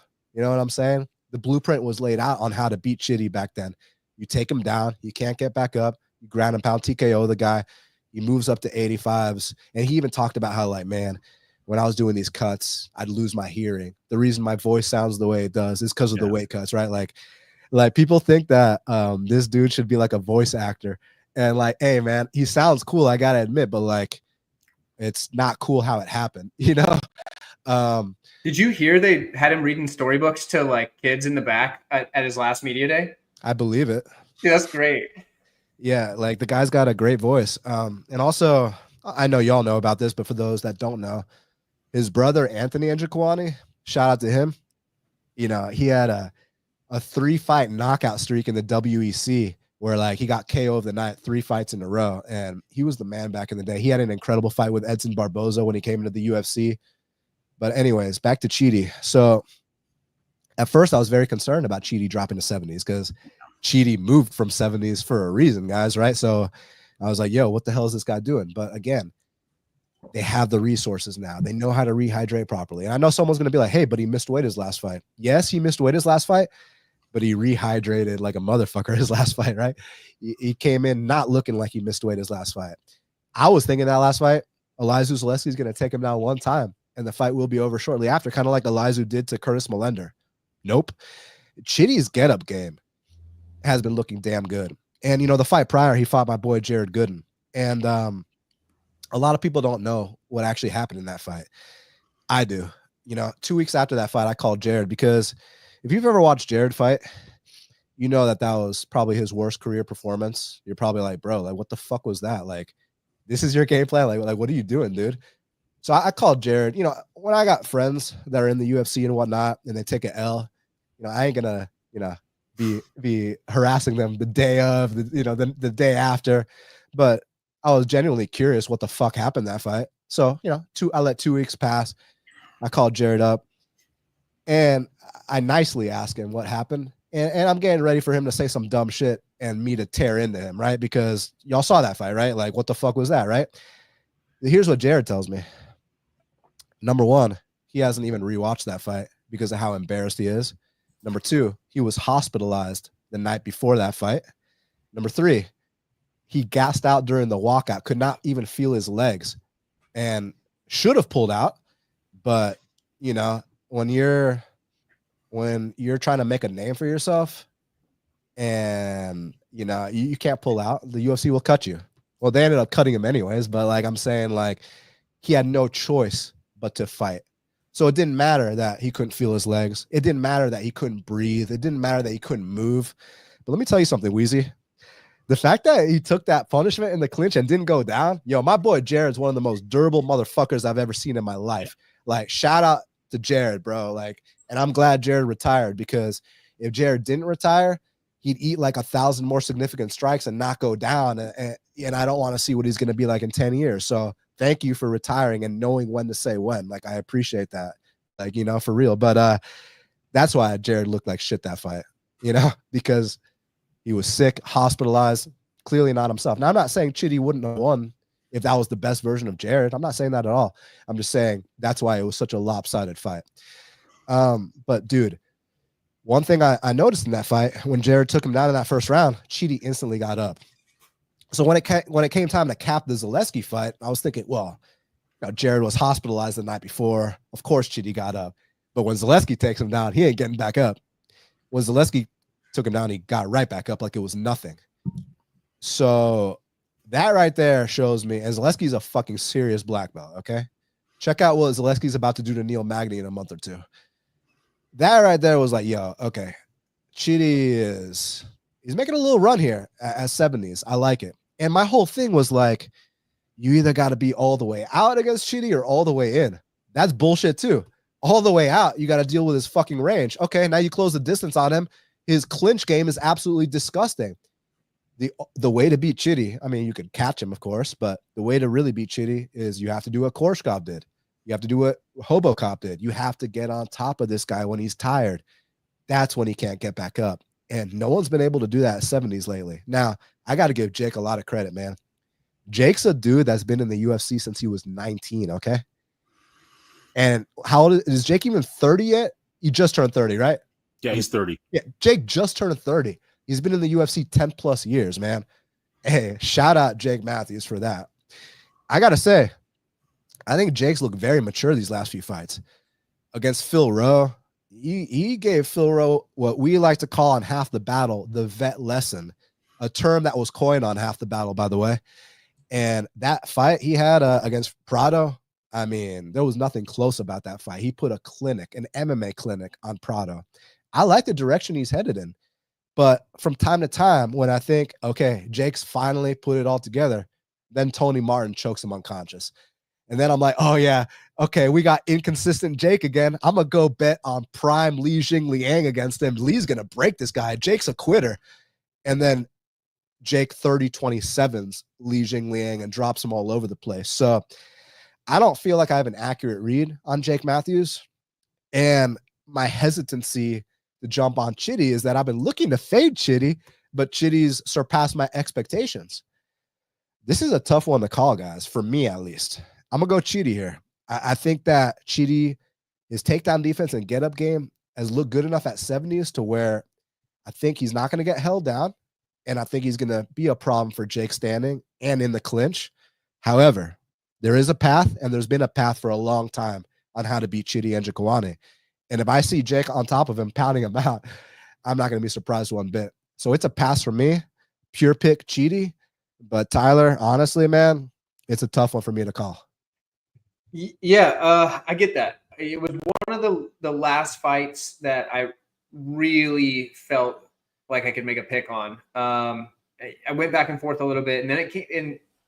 To your point about not having a good read on Jake Matthews, I don't think anybody in the world has a good read on Jake Matthews. Because he just isn't the same guy fight to fight.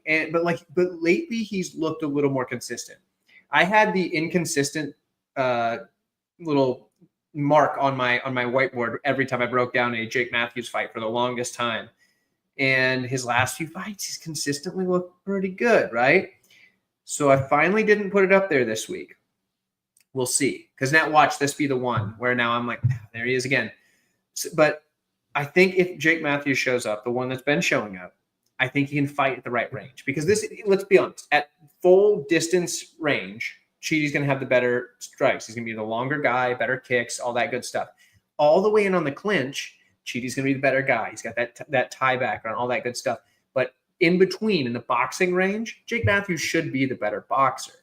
If he goes for the takedowns and the grappling, I understand Chidi can get right back up. He's a legit black belt as well. Dude can do his thing. But I think Matthews is probably the guy as far as on the ground. So, we got to paint a pretty bland picture. We got 4 spots that this fight can take place, 2 to each guy. I think Matthews is going to be able to keep this at boxing range, and I think he might mix in a takedown here and there. But man, it's a tough one to call. I've got to go Matthews. He's the dog, I'm taking the dog in a fight that I think is a 50-50 fight. So there we go. I love it. Unc, what do you think, my man? You're muted, brother. My bad. I'm on the Chidi side here. I think that people that are shorting Chidi are remembering the 185-pound Chidi fighting up a weight class against some guys that are nothing like the people that he's seeing down here at 170. His size is a serious problem. He's got one of the best clinch games in the entire division. Just real quick, Chidi Njokuani over 8 UFC fights has landed 121 significant clinch strikes and only absorbed 36. And if he gets Jake Matthews into the clinch, Jake Matthews over 21 UFC fights has only landed 64 significant clinch strikes, and he's absorbed 95. So I think that Chidi's going to absolutely destroy Jake in the clinch of this fight. And the problem is that Jake can't be at kickboxing range with this guy. He's going to get kicked. He's going to get picked apart at kickboxing range against Chidi. He uses his strikes to work his way into that pocket. But if he works into it too far, he's going to wind up in the clinch with this guy. And, Chidi isn't just winning minutes in the clinch. He's icing dudes there. You remember what he did to Dusko?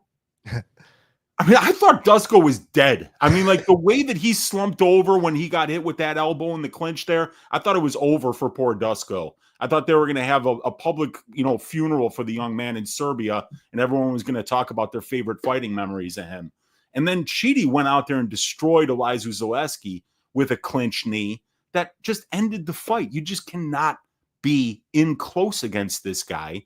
And one of the most depressing things that you could do as an MMA gambler is make this statement. I'm betting on Jake Matthews because he has a grappling advantage. Well, good luck with that. Good luck with anybody who's watched this guy tape knows that he will never grapple when he's supposed to. He will never grapple when he's supposed to. And then when you're like, oh, he's got a great boxing advantage, he's shooting 30 seconds into the first round. So good luck finding grappling success from Jake Matthews when you're counting on him to find it. I think that Chidi's got the better long-range weapons. I think he's going to be much better in the clinch here. I think his cardio is almost as good as Jake's, but what Jake really has is real durability, while Chidi's been finished in 8 of his 10 professional losses. So while Chidi's the guy that definitely hits harder, it's Jake that we've never really seen knocked out on the feet ever in a UFC fight. But he has been dropped by Semmelsberger 3 different times. He has been, dropped by big strikes before. But yeah, I'm going with Chidi here. But the one thing that I'm not doing is making any bets until I see this guy on the scale. Real quick. Why do you need to see him on the scale? Last time he missed weight and fucking looked amazing. Yeah, but I need to know what he looks like, because the thing is, you can make weight and look awful. You can miss weight by 3 pounds and it might be intentional, but the thing is, you want to see them. You really want to see them, because this is something where when he made weight against Reese McKee, I was like, no way, because that was his first fight. And when they said that he was moving down to 170, I was like, there's no way that Chidi's going to make once. There's no way this is a good idea. And now here he is 3-0 at welterweight with, really dominant performances against Gooden and Zaleski and an okay win against Reese McKee, who I think is an underrated fighter in his own right. So yeah, I want to see him on the scale because especially if he's like one of the first 3 people to the scale and he weighs in at 171 on the dot and looks good, that might be, I'm just putting 3 units on him right there. So that's what I need to see. I need to see that. I need that last piece of information before I commit whether I want to be in this pool neck deep or not. Now, before we continue, shout out to everyone listening. Please smash that like button. Hit the subscribe. Listen, guys, I see all the YouTube analytics, and I see that thousands of you watch my video but aren't subscribed. So shout out to the ones that are subscribed. Y'all are the real MVPs, but the rest of y'all, what's up with that, man? Smash that like button, hit the subscribe, and let's grow half the battle. Come on now. I've only been paying my dues 10 plus years. Now, next up in the flyweight division, we got a matchup between Lauren Murphy. She's 16-6, taking on Eduarda Moura, who's 11-1. Currently, they got it. Eduarda Moura minus 600. The comeback on Lauren Murphy's plus 425. Now, guys, obviously, you know which one we got to talk about. Look at the age, my boys. 41 versus 31. Lauren Murphy being 41. But at the same token, there's a huge experience gap. Lauren Murphy's fought, beat, lost to a much higher level of competition than Moura. But, man, she's coming off a life-changing beating. But she's also taking the right amount of time to recover. But it's like, at what price? You're in your 40s now. So it's a tough one because I feel like a few years ago, not only would this not be the price, but maybe I'd be making an argument for Lauren Murphy. But Moura's looked pretty physical. You know, I was impressed with that Hardy performance, but to what extent am I impressed, right? Gentlemen, I got to grab some water. So Weezy, go first. If I'm not back, Tyler, you take it after that, and then I'll be right back. All right. Thank you. Yeah, so this is an interesting one, really interesting one. And we talk about trends. It's something that I talk about a ton. And whenever you're going to see a 42-year-old female fighter that's coming off a loss, as a matter of fact, you know, she's lost 2 out of her last 3 fights, and she's on a 2.5-year layoff. You know, it doesn't matter what people think she's going to look like in the cage. When you see that combination of trends taking place here, a very old fighter that's close to or has an imminent retirement, a long layoff, coming off a bad loss, the recency bias is so bad, and recency bias and hype drive these betting lines. So when I watch Eduarda Moura's last 2 fights, I wonder what you're going to say, Tyler, because I left thoroughly unimpressed with the performances against Veronica Hardy and Denise Gomez. For somebody in Moura that we know needs to have grappling success in order to look like a dominant UFC fighter, to see her unable to take down Denise Gomez and get to dominant positions against a 115-pound fighter, it's very concerning now that she's up here at 125. And that Veronica Hardy fight, the second round, she was dominant. She got a takedown. She consolidated top position. And once she consolidated top position, it was pretty clear that Veronica wasn't going anywhere and that Eduarda was going to be banking that round. But my God, man, when she's at distance striking range, Tyler, she's not doing a goddamn thing. She's kind of counting on landing big shots. She does throw with some power. She's got a little bit of pop in her punches. I know she landed a shot in the first round against Hardy where I was like, whoa, that was pretty good. And I think maybe she won the round with that one shot because she didn't do anything else. Like, I'm seeing my distance striking numbers here. The average amount of distance strikes landed per minute in this division is 5.5. Eduarda Moura lands 2. You know, so it's like she's not doing, you know, they're averaging 14 distance strike attempts per minute. Eduarda Moura is averaging 6.6. So if she's not getting takedowns, if she's not consolidating top position and winning minutes and moments on top, there's no way that you can bet this girl. And she's what, minus 600 here? I mean, if Lauren Murphy, and I mean this, like, I know she got 7 shades of shit beaten out of her by Jessica Andrade, right? But even if that version of Lauren Murphy shows up here, I think that this is going to be a close fight because, you know, Eduarda Moura is not Jessica Andrade.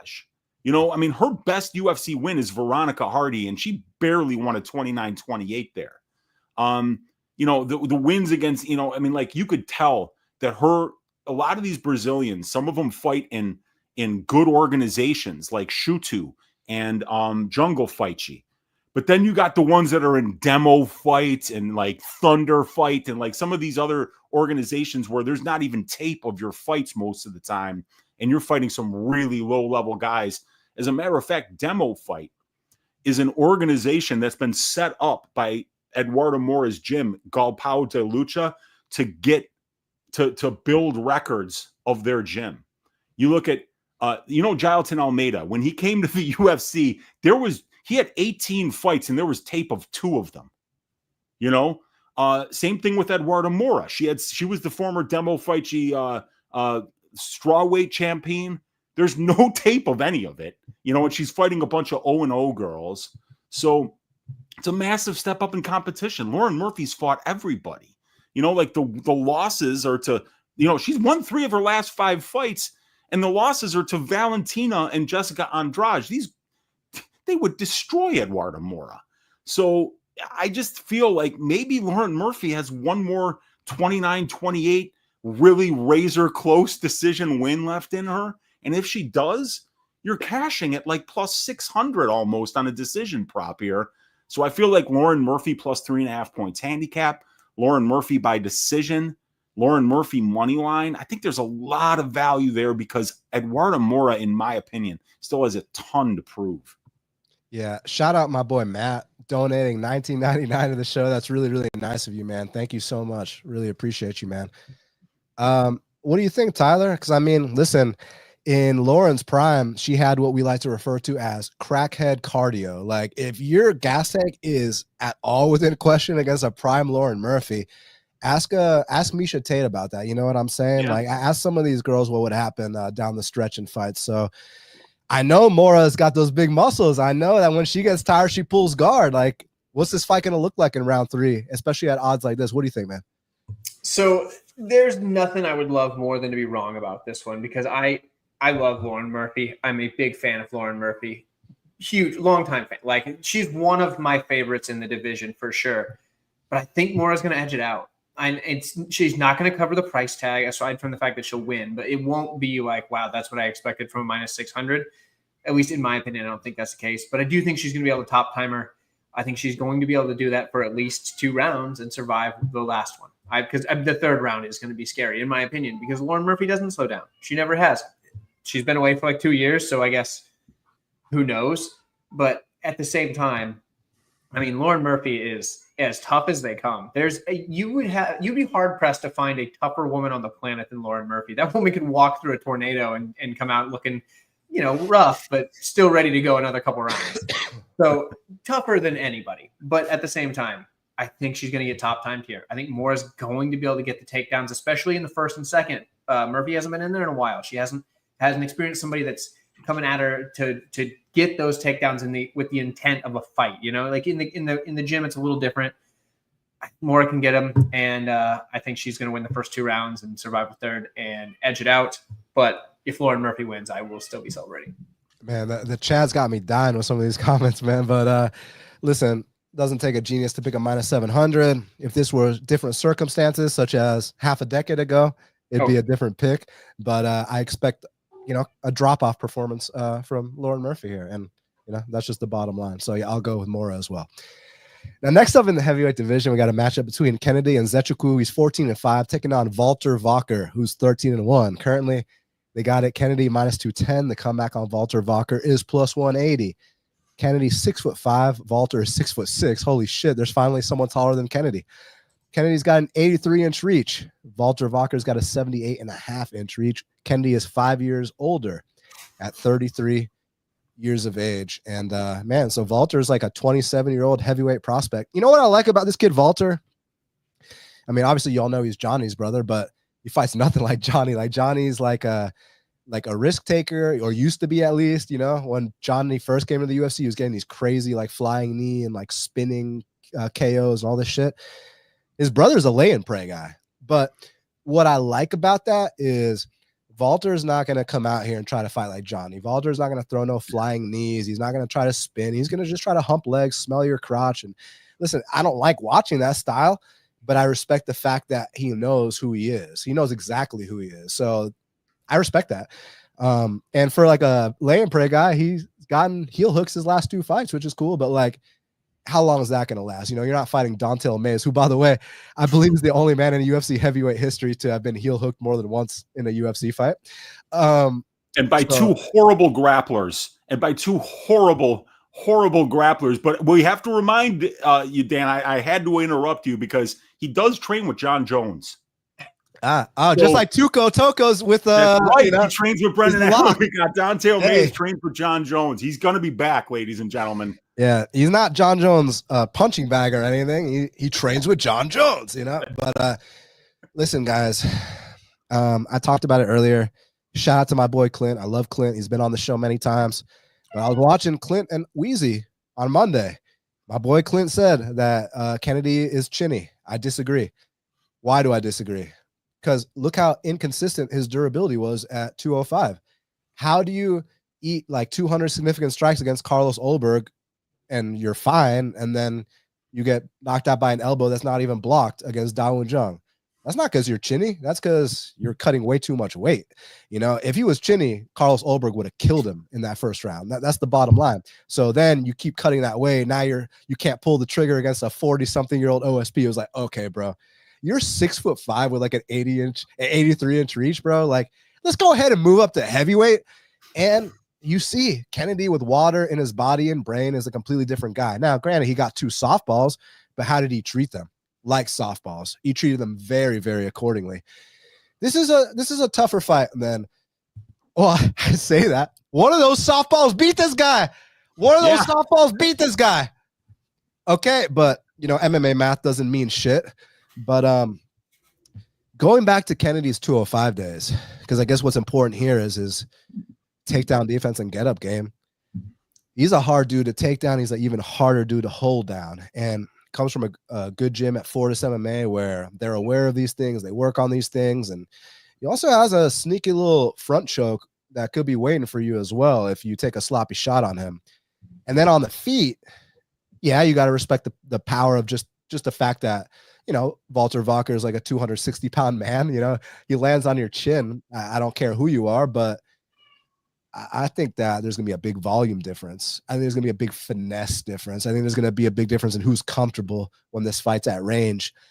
And I don't see Walker being able to sniff crotch for 10 of the 15 minutes, you know, maybe 1 round, maybe 2 minutes of the first round. But eventually I see Kennedy getting his separation. And from there, straight punches. And I say straight punches, but what I really want is shots up the middle, feint that uppercut, feint that knee, make him hesitant to level change. And from there, you can pick him apart because if we get that feint going on the knee and that feint going on the uppercut, then he's not going to be shooting as much. And when he does shoot, it's going to be sloppier.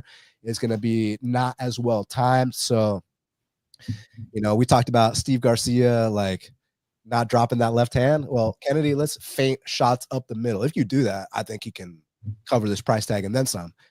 If he doesn't do that, you might hear the crowd boo. But I was at UFC Atlanta, and I know what it's like when the crowd boos for more than 50% of the card. So I'm rooting for my brothers and sisters in Nashville because I know what kind of main event y'all had to go through last time the UFC came to town. I know y'all had to sit through that disgusting Corey Sandhagen versus Rob Font fight that y'all spent your hard-earned money to go see a UFC in Nashville. You know, a lot of y'all, you know, you spent half your paycheck on tickets. Some of y'all have never even been to a live fight before. You know, you're bringing your girlfriend on a date, telling her, hey, this is what I watch on Saturdays. Like, I'm really excited. Like, check this out. This is the sport I love. Like, you know, it's, you know, maybe a late Father's Day gift. Hey, Dad, this is the sport I love. Check this out. And you see Corey Sandhagen lay on Rob Font, not even making an attempt to do any damage. Yeah, I want my Nashville brothers and sisters to have violence. I'm going Kennedy and Nzechukwu via first-round knockout, Weezy. Yeah, it's funny that you mentioned that Corey Sandhagen thing. It reminds me of one time when I was visiting my dad in Florida, and the main event was Thiago Santos versus Johnny Walker. You remember that fight? Oh my God. On paper, that's violence. Yeah, and I remember telling my dad, I'm like, Dad, wait until you see these guys. And like midway through round 2, he's like, I'm going to the other room. You know, like I'm not watching this one anymore. Can either one of you guys tell me Now, I want one good reason. I want one good reason why this fight is 4 fights into the card, but Vitor Petrino versus Austen Lane is a heavyweight fight that's on the main card here. In my opinion, both of these guys have much brighter futures and have much more upside in the heavyweight division than Austen Lane and Vitor Petrino. I want one good reason why this one isn't kicking off the main card here. I got the reason for you. I know exactly what the reason is. Because how many times has this absolute bum Austen Lane been knocked the fuck out? 6. Okay, so I mean, 2 hands. listen. When you pay for tickets to a UFC event, I don't want to see guys have a feel out process. I don't want to see guys be technical. I don't want to see someone lay on. I want to see blood. I want to bring my baseball glove and catch someone's head that gets punted into the 5th row. So they can rely on Austen Lane to consistently get knocked the you know what out, and I think that's what they want on their main card. So that would be my guess. Yeah, I guess so. I guess that's what it is. But like in my opinion, this is a fairly high level heavyweight fight. I think both of these guys a couple of years from now might be top 10 UFC heavyweights because you only have to be good at 1 or 2 things. It could be like cardio and striking. It could be wrestling and Brazilian jiu-jitsu. Shit, it could be durability and volume, for Christ's sake. I mean, there's a number of different ways that you can find wins in this division, but I do like Kennedy here. I think he's going to be very difficult to take down and hold down. I think if Valter is shooting sloppy shots, he's going to wind up in some front chokes here that could potentially finish him. The knees of Kennedy. It's the knees, you guys. Like that knee is like an uppercut, man. And he can cover so much ground with it that if he just even starts feinting that thing up the middle, yes. It's going to be so difficult for Valter to figure out ways to get in and close the distance against this guy. So I think Kennedy's got all the tools to win this fight. And but I really think that both of these guys have a ton of upside in this division. So to me, it's just kind of confusing that it's this far down on the card because I think this should be a main card fight. I think that and Valter's only 27. That's a baby for the heavyweight division. He could be fighting 12 more years and putting together a hell of a run if he continues to wrestle with the effectiveness that he's been doing thus far. So I don't like picking against either of these guys, but I feel like I could probably get to -200 on Kennedy and feel like it's a pretty good bet. I think he wins this thing 7 out of 10 times. Now, Tyler, I need to look something up before I ask you if Valter Walker is going to make history because I need to see if someone's done what Valter could do before. Because there used to be a guy 5 heel hooks. No, in a row. Oh, there's never been that. No, there's only been 5 in total. Husimar Palares. Yeah. So Husimar Palares had 2 in a row. Yeah. He only had 2 in a row. He never had 3 in a row. Is this going to be the first guy in UFC history to get 3 heel hooks in a row? If so, people got to quit calling it a fluke because that's absurd. Yeah. If you called it a fluke against Dante Mays, you simply don't know ball because that's happened to him before against French strikers. So it's okay. You got a point there. Okay, so I knew I was going to be on the opposite side of everyone in this one. I think Walker gets it done. I do. I don't. So hear me out. Okay. Bonfim had a fight with Dalby where it was a good learning experience for him. Yes, sir. What's to say Walker didn't have that same experience when he made his UFC debut against Lukasz Brzeski and he went out there and fought like a moron and did not fight to a smart game plan? We all watched that. Like, you're fighting Brzeski. The guy isn't at this level once they took away his PEDs. And he just fought a horrible game plan. Arguably still could have got it. I mean, it was competitive enough, right? But then after that, dude said, okay, I got to fix that stuff if I'm going to stick around the UFC. Fixed it. Looked great since. I understand much less competition. But, man, I think Walker's at the right age to be improving. I think he's got the right base skill set to have a pretty gosh darn good career. And I think he can use those tools. He's a big dude. I think he can do exactly what he needs to do to get on top of Kennedy. I know the knees up the middle are a big concern. I can definitely see that being a really, really bad thing for him, especially, when he does one of those later fight takedowns where he just kind of bends at the waist and just like grabs ahead of him. Not going to work out super well if he eats a knee on that. But at the same time, I could also see him getting on top staying on top, working for a submission potentially, or getting that heel, getting the third heel hook in a row, and then nobody can call that a fluke ever again. But yeah, I'm going to take Walker, especially when earlier this week he was at +2, whatever, +215, +225, something like that. Man, Walker was the side then. Still kind of the side now, but it's starting to come in. I still got to stick with Walker though, and I feel like he's going to use the smart game plan and get to the mat as soon as possible. Next up in the lightweight division, we got a matchup between Mike Davis, he's 11-3, taking on Mitch Ramirez, who's 8-2 currently. They got it. Mike Davis -900. The comeback on Mitch Ramirez is +600. Both are 32 years old. Mike Davis, an inch taller at 6 feet tall, and he's got a 1.5 inch reach advantage at 72.5 inches of reach. So listen, guys, I mean, we all know Mike Davis is much more talented than Mitch Ramirez. I mean, he's much more talented than a lot of people. I think Davis is extremely talented. Not only that, Davis was involved in the best Contender Series fight in Contender Series history against Sodiq Yusuff. Second best, in my opinion, is Alan Nascimento versus Raulian Paiva, but that's up for debate. Number one is not up for debate. Davis versus Sodiq. Incredible fight.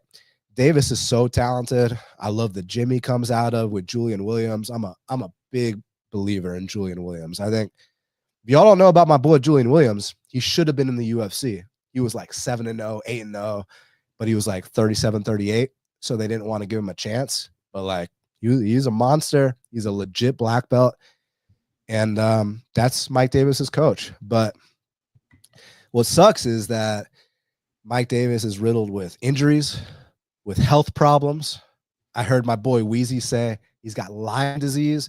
Like, I already knew about all the injuries and stuff, but the Lyme disease is tough because, you saw when Jim Miller was going through it, he only had like 1 round of cardio in those fights, right? Now I think it's under control. Look, I'm not a doctor. I don't know shit about this, but what I do know is that when it was out of control, Miller only had 1 round in him. Now, it's a little bit better, thank God. But like, what's Mike Davis going to look like when he gets pushed? But can Mitch Ramirez actually push him? What's interesting about Mitch Ramirez is like he killed all his regional opponents. Not saying they were good by any means, but just saying he had, like, you did what you were supposed to do to get a Dana White Contender Series opportunity and a UFC opportunity. It's just like, hey, here's Carlos Prates on Contender Series, and he took him down. Couldn't hold him down. Got knocked the you-know-what out. But Mitch is a tough dude, man. Like, he went down and like his body shut off, but like you could tell he still wanted to get up. He couldn't, but he wanted to get up. He's a tough guy. Now, he ain't the brightest. You check out the pre-fight trailer in the Contender Series fight with Prates when you hear him talk about himself. Listen, I'm all about dudes like, you had a rocky past and you overcame it and you did all these things. Like, I'm all about overcoming that. But this guy was like a straight up dumbass. Like, this guy would like get out of jail, and then the day that he's out of jail, he'd get arrested again for an armed robbery. Like, you're just stupid, bro. Like, again, I've had plenty of friends that have done things, but you overcome it. Hey, once you get locked up, you don't want to get locked up again. That's behind you now. So to like, get locked up and then the same day you do an armed robbery, that tells me that this guy's got the IQ of a loaf of bread. I'd like to see him Cedriquez Dumas fight, to be honest with you. But that being said, even with this stupid price tag at -900, even with Mike Davis being so injured that he's pulling guard his last fight, even with the fact that he has Lyme disease, Weezy, can Mitch Ramirez present something to him? Like, okay, let's push cardio. Does Mitch Ramirez have those qualities? Does Mitch Ramirez have power that can make Davis hesitant? Does he have a grappling threat? Like, what does this dude bring to the table besides, not being, dumb as rocks? You're muted, my boy. I'm like a rookie today, man. That's the second time, dude. My apologies. Mitch is just the opposite of Mike Davis, right? Mike Davis has all the talent. He went downstate, or might have even won state in New York in high school wrestling. He trained boxing at Customato's gym under Mike Tyson's former trainer. He's got a Brazilian Jiu-Jitsu black belt under the guy that you were talking about, Williams.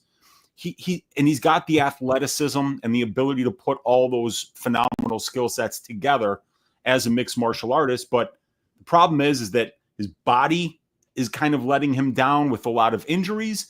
And he's never been the kind of guy that enjoys this, right? You know, it takes a special kind of guy to go in your underwear in a cage and fight another trained killer.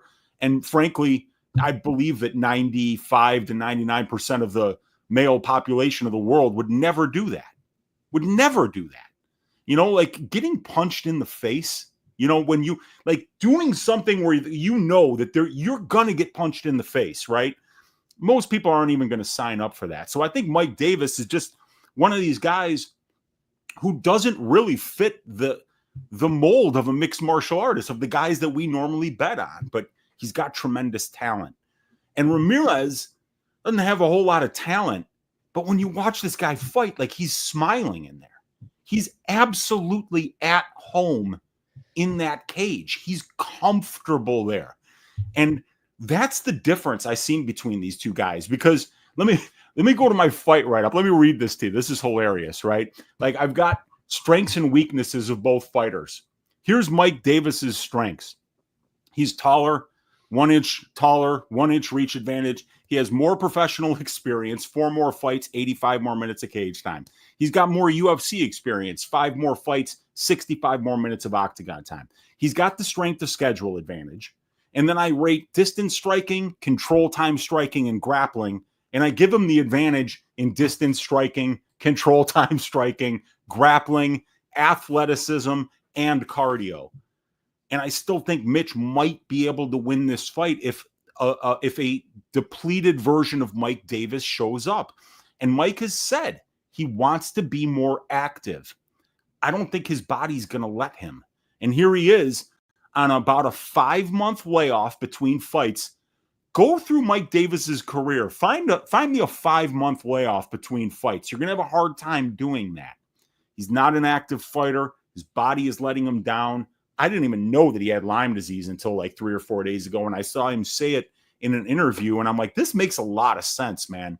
That weakens your joints. It's why his knee gave out and he had to pull guard in the first clinch exchange of the Ziam fight. And I just worry about that. He's a minus 900 favorite here, and his body might let him down on Saturday. But that being said, he's the better fighter everywhere.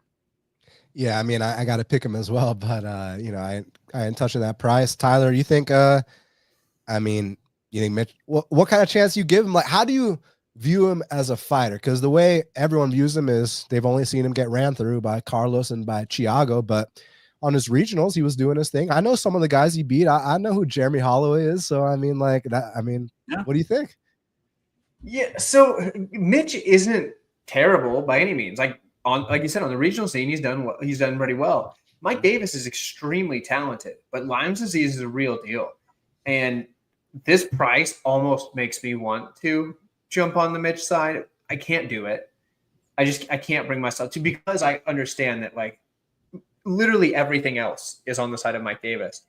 But Lyme's disease ain't nothing to screw with, because I could see this being a thing where Davis is winning the fight and just falls apart, you know, knee gives out again, or, you know, just can't keep up the pace or whatever. Like we saw with Jim Miller, where he just like his cardio just fell apart back then. Like, so I don't know. It scares me because he's minus 900. I'm not going to lay that. If he didn't have Lyme's disease, I'd consider just laying 9 units to win 1 at that point. Because I mean, Davis should be better every single place that this fight takes place. But yeah, Lyme's disease is a real killer, and it's one thing to tough through like injuries, right? It's way harder to tough through a disease. Like guys will like break their hand in a fight and still just punch. They'll still fight their way through. But Lyme's disease, you can't just like will your way through it. Like it's something that's going to cause you to not be able to fight at your best no matter what. So, I mean, you can get it under control. There's, you know, medication, there's treatment, things like that for sure. And I'm sure he's doing all the right things, but at the same time, it's scary to back a guy at minus 900 that has that. But yeah, Mike Davis should win. I'm picking him to win.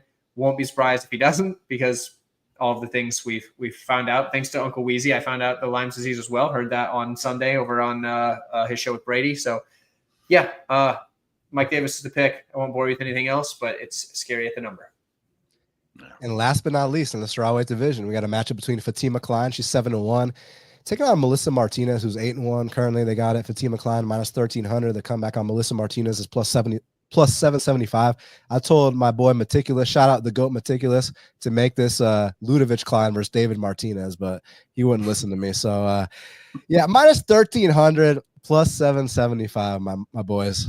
Yeah, I mean, what are we supposed to do with this? Like, I think we're all probably picking Fatima here, but are y'all about to lay 2,800 to win 200? I'm not. So, like, in trying to make a case for the dog, right? Like, you try to make a case for Mitch Ramirez. Hey, he's fighting a compromised opponent, right?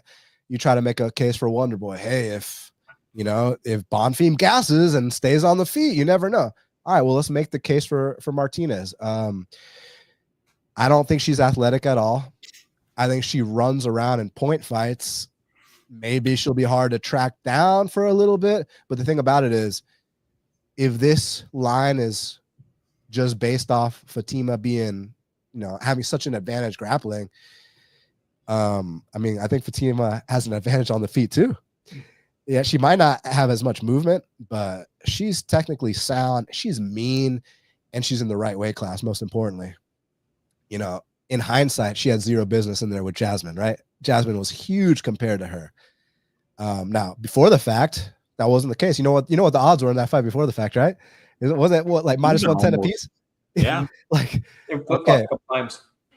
Exactly. So, yeah, I mean, I think when you have sibling tandems, not always, but for the most part, there's the good sibling and the shitty sibling.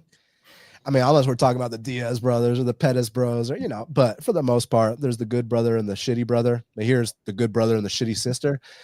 Who was the sibling tandem we had like a week or two ago? There was one recently. I can't think of it because we see so many damn fights that I mean, we did Usman's recently, but yeah, and they won. They both won. I was in Atlanta when Kamaru won. I barely remember because the entire after Malcolm won his fight, everyone kind of like we got to the highest highs when Malcolm face planted Moutinho, which shout out Moutinho for being the only guy to take that fight. You're the man. But after that, then they make us watch like Court McGee and Michael Chiesa. And like, bro, did you see Chiesa's post after that fight talking about, I don't care about these casual fans booing me. I'm like, bro, I'm not a casual fan. You fucking stunk the place up. That was one of the worst fights. That wasn't even a fight. That was one of the worst sparring sessions I've ever seen in my life. So how dare you be like, oh, the casual fans? Like, I've been watching the UFC since before you were in the UFC. So that was terrible. That being said, here, do y'all see Kline trying to test her stand-up, in which case this could possibly go all three?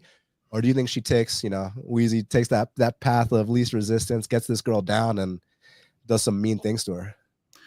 Yeah, I mean, she probably is going to try to grapple here, but you never know. I mean, like, you just never know when a fighter like Fatima Kline walks in there as a minus 1,400 favorite. As a fighter, you might think that that's the opportunity to work on your weak spots, because you think you're going to run through somebody. But, I mean, I don't even think Melissa Martinez beat Alice Ardeline. That was a 30-27 from Melissa Martinez. I felt like I was taking crazy pills when I saw the score. I mean, like, Alice was walking her down and landing way more strikes for the entire fight. I mean, like, Melissa was running away and somehow won a 30-27 there. I'm not even sure she won that fight. She's getting out-grappled by Elise Reed, who doesn't even own a gi. Okay? So I don't even know what the hell happened there. So, yeah, I mean, Kline should just run through this girl. But if she fights stupid, if she doesn't close the distance, if she just lets Melissa kind of like run around and point fight, this could wind up being very close, but it's probably not going to. Like I said, I don't even think she beat Ardeline, so I think Fatima's going to run through her. Yeah, man. I thought Ardeline had a lot of assets, but apparently not. What do you think, Tyler? I mean, like, look, we're all picking Kline, but do you think it's going to be dominant? Do you think it's going to be not covering the price tag? How do you see it going down? Well, so first, in that Ardeline fight with Melissa, I had the point spread on Ardeline bet, and when they said 30-27, like I wasn't even angry. I was dumbfounded. Like, it was just absurd. It was the dumbest thing I've ever heard. Maybe not the dumbest. I've seen a lot of really dumb scorecards, but it was up there.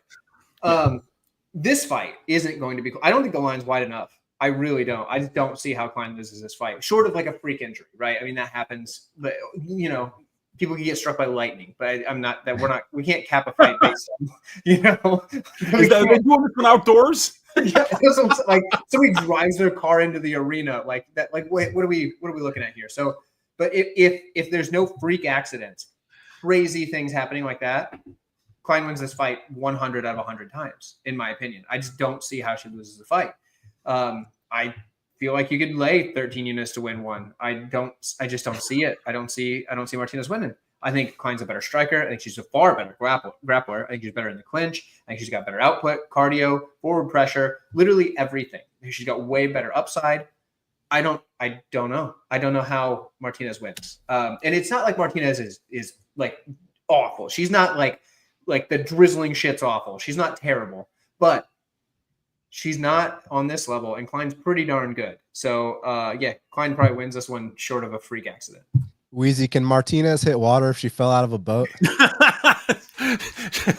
Actually, yeah, she's got 51.4% distance striking accuracy, so she can. You know who can't? It was in the Murphy fight. Neither one of those ladies could hit water if they fell out of a boat.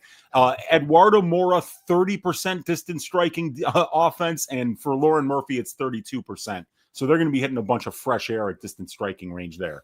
Hey, so to all the fans, thank you all so much for taking the time to check out this special edition of Half the Battle. I want to dedicate today's show to my dog, Oscar, who passed away 2 weeks ago. Shout out, Oscar. We miss you. You're the man. Thank you for everything. So this show is 100% dedicated to Oscar and his memory, which is an absolute blessing. I want to thank my two guests, Uncle Weezy. You know he's going to stack tickets like flapjacks. You know, Stats Diggers, the incredible packages that he has as well. My boy Tyler at 138 MMA. Uncle Weezy, any message for the fans before I get you out of here? Yeah, I'm looking to stack cash tickets like flapjacks for UFC Nashville. You could check me out on YouTube at Uncle Weezy. You could check me out on X at MMA Weezy. And if you want access to my stats packages, my subscriber-only video content, my track bets. Whoa. Oh yeah. We got like OnlyFans type stuff, where I my clothes are on, but the shirt is open and there's chest hair showing. So ladies, you might want to sign up for this. But yeah, $25 a month for my stats packages, my content, my track bets, my fight write-ups, all that stuff's the best way to support me. Thanks for having me on, Dan. And I instructed my boy Bootsy to meet your boy Oscar at the Rainbow Bridge. Show him around a little bit up there, man. Yeah, I'm so sorry to hear about Oscar, but I know he had a great life, man. Thank you, bro. Tyler, any message for the fans? Yeah. First off, I've got to say that Uncle Weezy is actually the best in the game this year so far. I mean, the first 6 months of the year, it's on record that the dude has the best picking percentage out of all of us. So, Weezy's the man. Everything he said is absolutely true. For me, you can find me at 138 MMA. My picking percentage is not as good as Weezy's, but I feel like I have a good time. I'll crack a root beer with you. I think I'm at like 62% on the year on my picks. So it's not terrible, but it's not the like 70 something that Weezy's killing it. So Seriously, check out Weezy. Like, that dude is a killer. But check me out when you're done listening to Weezy, and then take his opinions and then just kind of use mine for the entertainment factor, because we like to have a good time. Nice, man. Yeah, I have no idea what my percentage is, but I don't really give a shit. I'm more interested in what I'm up unit wise and ROI wise for the bets, because there's like a prediction tracker channel that tracks everything, and they make it seem like you bet on every single fight. So if, like, let's say we get this Fatima Kline fight wrong, they're gonna be like, oh, but they played that to win a hunt. It's like, no, I didn't. I let you know which fights I bet on.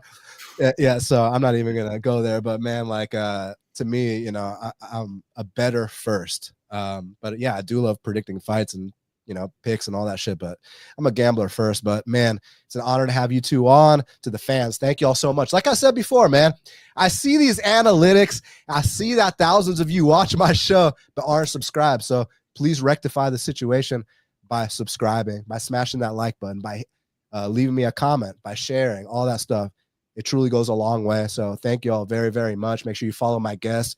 Subscribe to Half the Battle everywhere podcasts are found. I'm on Twitter at Best Fight Picks, and I'm on Instagram at Half the Battle Pod. So I sincerely appreciate it. Rest in peace, Oscar. And until the next time, let's cash these bets.